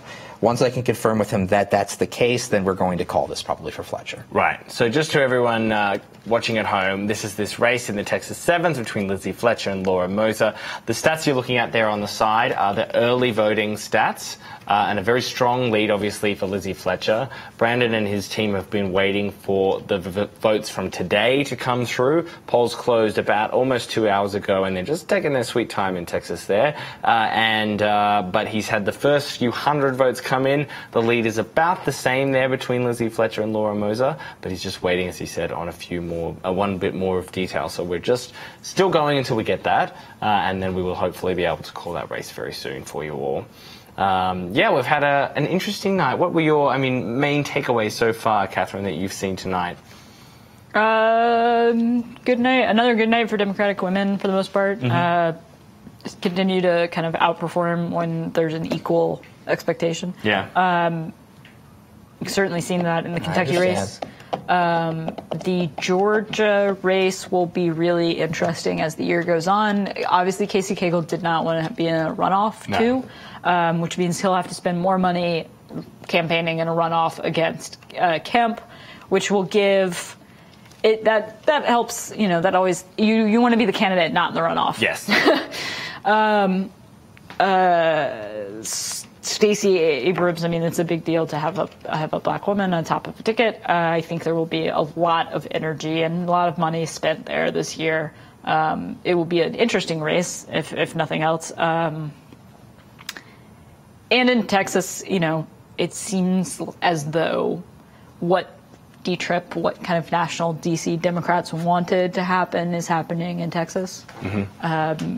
Whether that will actually bear fruit for them in November, I think is pretty unclear. And there's been a lot of talk about the Democratic, a potential Democratic wave, and whether the wave doesn't exist, and all that kind of stuff. And my perspective on that is, I kind of buy any scenario. I personally don't feel like I have a great grasp on what the broad aggregate picture of what November looks like is, and I think people are probably rushing ahead a bit on that, and it may be more individualized to different states and races. I feel like my one takeaway from 2016 was stop trying to make predictions. Yeah. Right? And especially big predictions, really big ones. Yeah, we're not going to do that. We're going to take it one day at a time. One day at a time, inch by inch here at BuzzFeed News. Election Night Live. We are waiting on this last race. Brandon is furiously waiting on some data about, what was it again? You're waiting on how many, the precinct votes, the different totals? Yeah, we are waiting on some precinct confirmations, but it doesn't look like there is.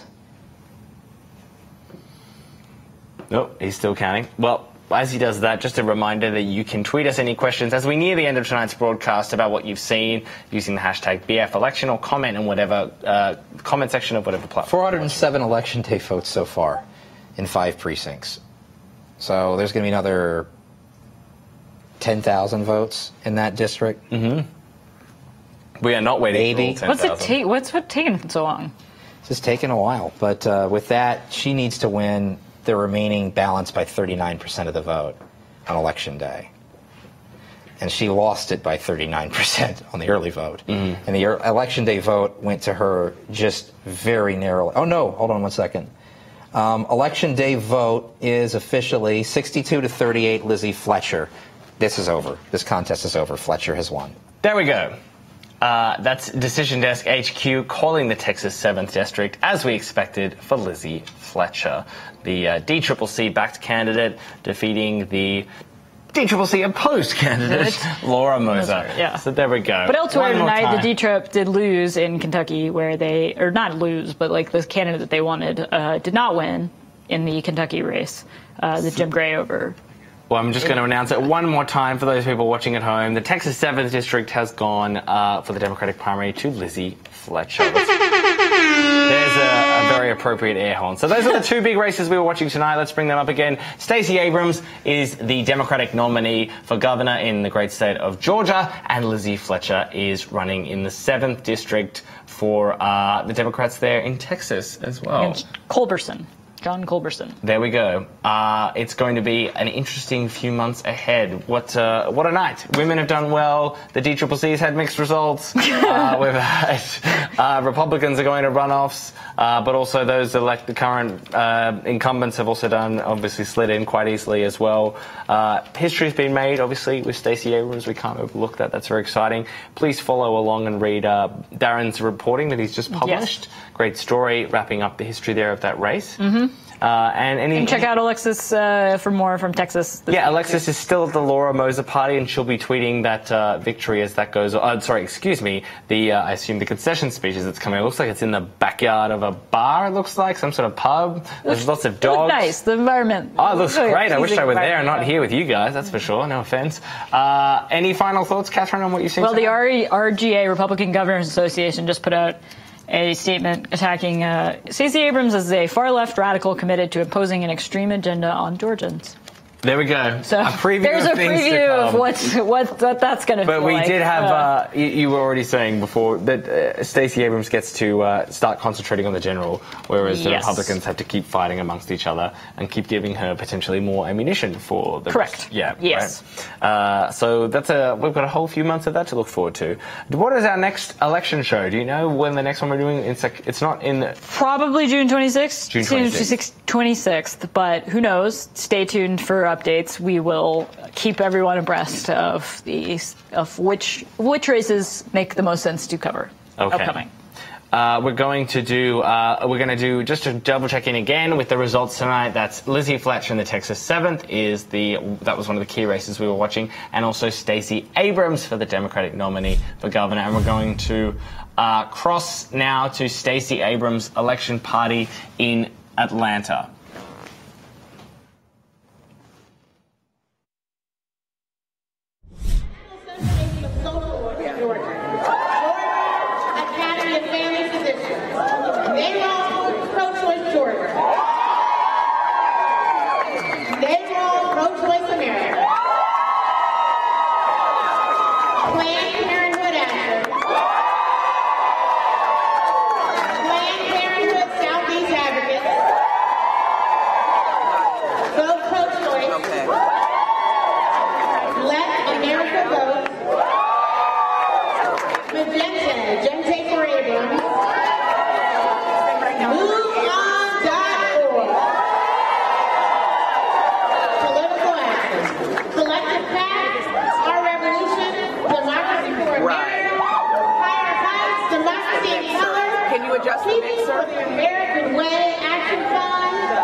To our incomparable campaign staff.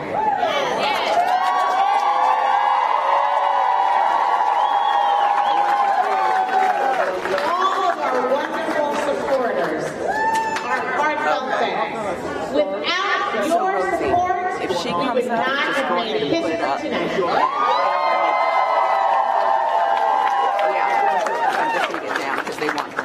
Without further ado, the moment we have all been waiting for.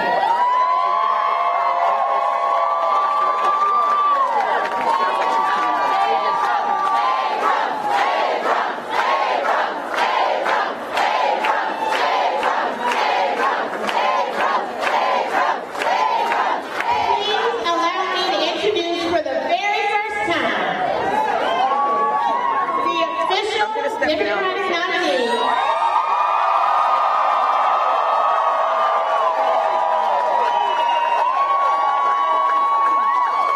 And the next governor of the state,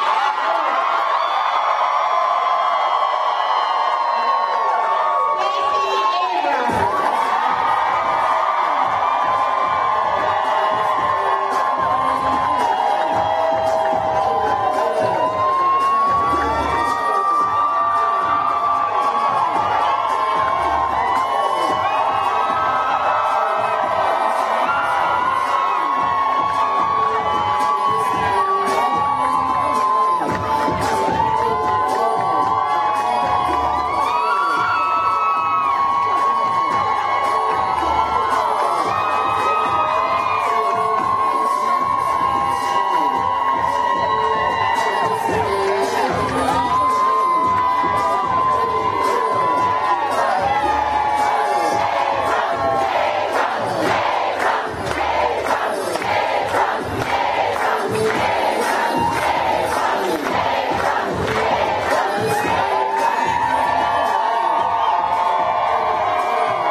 Oh my God, I stand here tonight.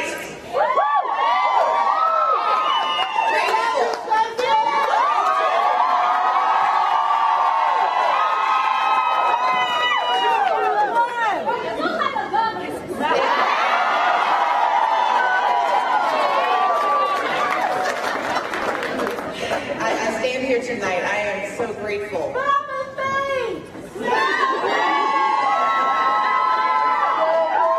to be here till November at this rate. We got a little bit of work to do. But let me tell you, I am so grateful to the thousands of you in this room and around this state and around this country who have joined me on this drive to history.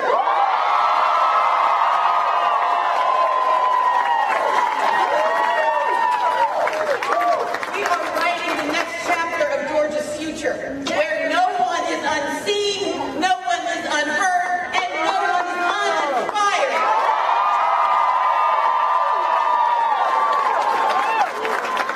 We are writing the history of a Georgia where we prosper together. And I want to offer my congratulations, my sincere congratulations to Stacey Abrams and her campaign and all of her supporters tonight. This was a hard-fought race, and I know for the journey that lies ahead, we need every voice in our party and every independent thinker in the state of Georgia. We need us all to be energized, and we need to be side by side so we can succeed. And so I hope that you will all join us in our fight for the future.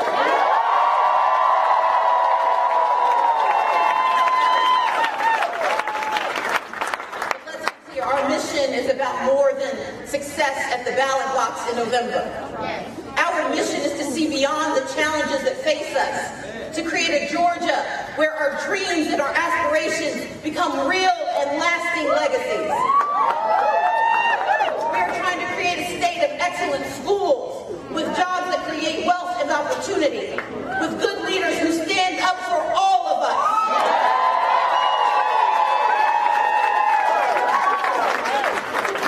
Because that is why we are here to ensure that all Georgians, from farmers in Montezuma to mill workers in Dalton, know that we value them.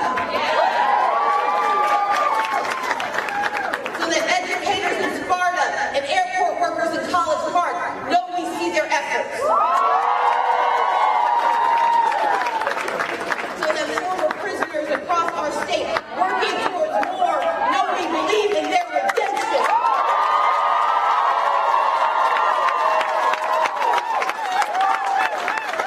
We are here to ensure that everyone who calls Georgia home has the freedom and opportunity to thrive, to live their very best lives.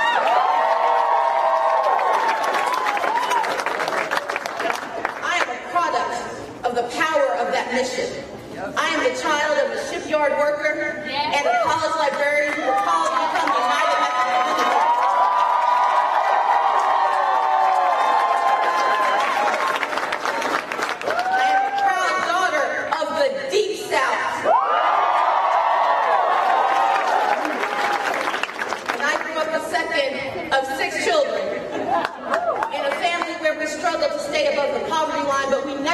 struggle to know what was right or to believe in our possibilities. You see, my parents instilled in us the core values of faith, of family, of service and responsibility. Hard work is in my bones.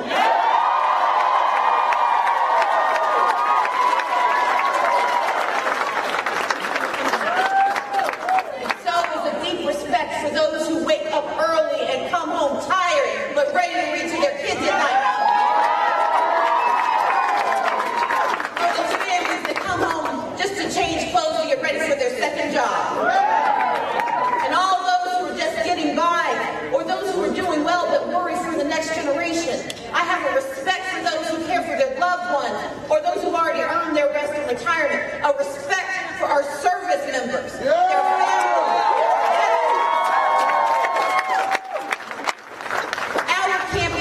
And our work is for them and their security as we shape the future of the state that we love.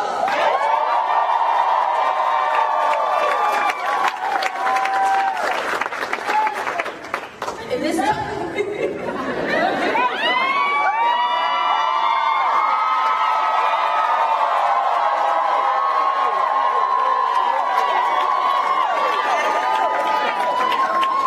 have a tough race to come. About the solid ground beneath our feet. But we must remember that we're in the state where the red clay gives life to generations of bringing. State where Martin marched on ballot boxes and challenged the nation's and Georgia gave us the godfather of soul, the queen of the men, and sent a peanut farmer to the Oval Office.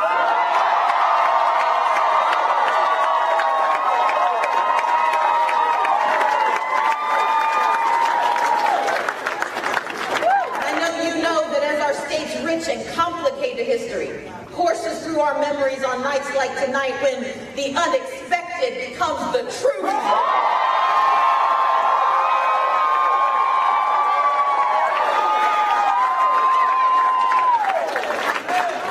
It reminds us of who we are, how we've stumbled, and how we flourished.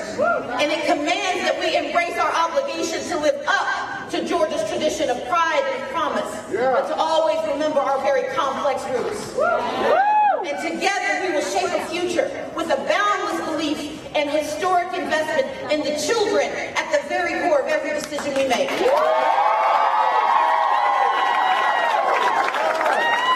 That means affordable child care for families and real pathways with opportunities from cradle to career.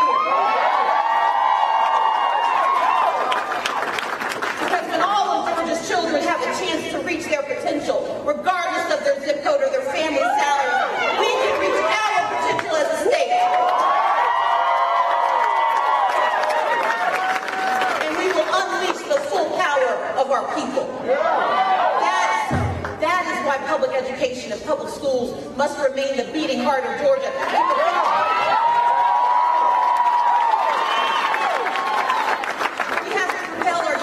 Towards lives of security and happiness and achievement. But even as I speak here tonight, public education is under assault in our state. With our kids and our educators being told to do more and more with less and less.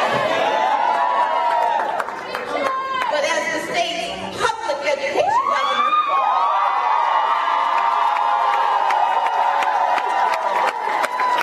I will use every tool we have to ensure that we stop shortchanging our children and sabotaging our futures. Our children deserve better than a basic education. They deserve excellence no matter where they learn. And together, we will deliver.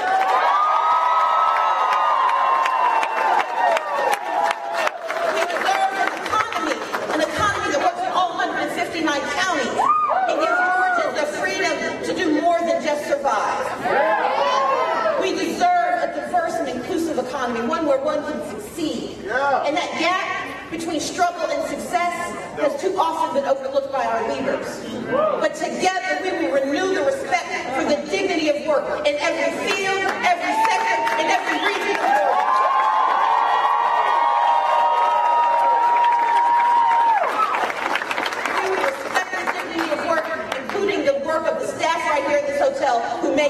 awesome.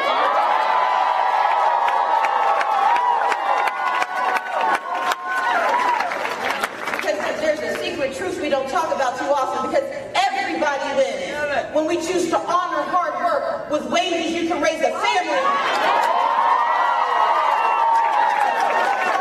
And the truth is we can invite corporations to our communities and at the same time invest in the thousands of small businesses to keep our neighborhoods alive. I would be the governor who brings more than jobs to Georgia. Together we can build career pipelines in renewable energy, spur creativity through a growing entertainment industry, and we can increase the strength of our trade unions to grow the economy.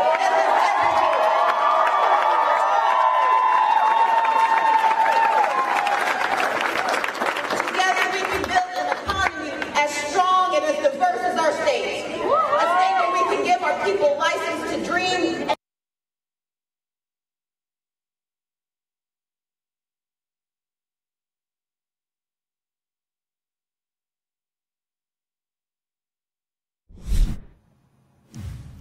Well, we just lost the feed there, but that was Stacey Abrams at her historic win election night party there for the Democratic Gubernatorial Party there tonight. First black woman atop a governor's ticket. Very exciting. She's obviously aiming to be the first black female governor as well, but she's already made history tonight.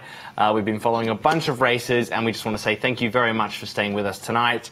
Catherine Miller, once again, your political insight is invaluable. Brandon Finnegan, when you're not screaming at us that you have results, you're quite a charming guy. I love you. Thank you again to all your team out in the field as well.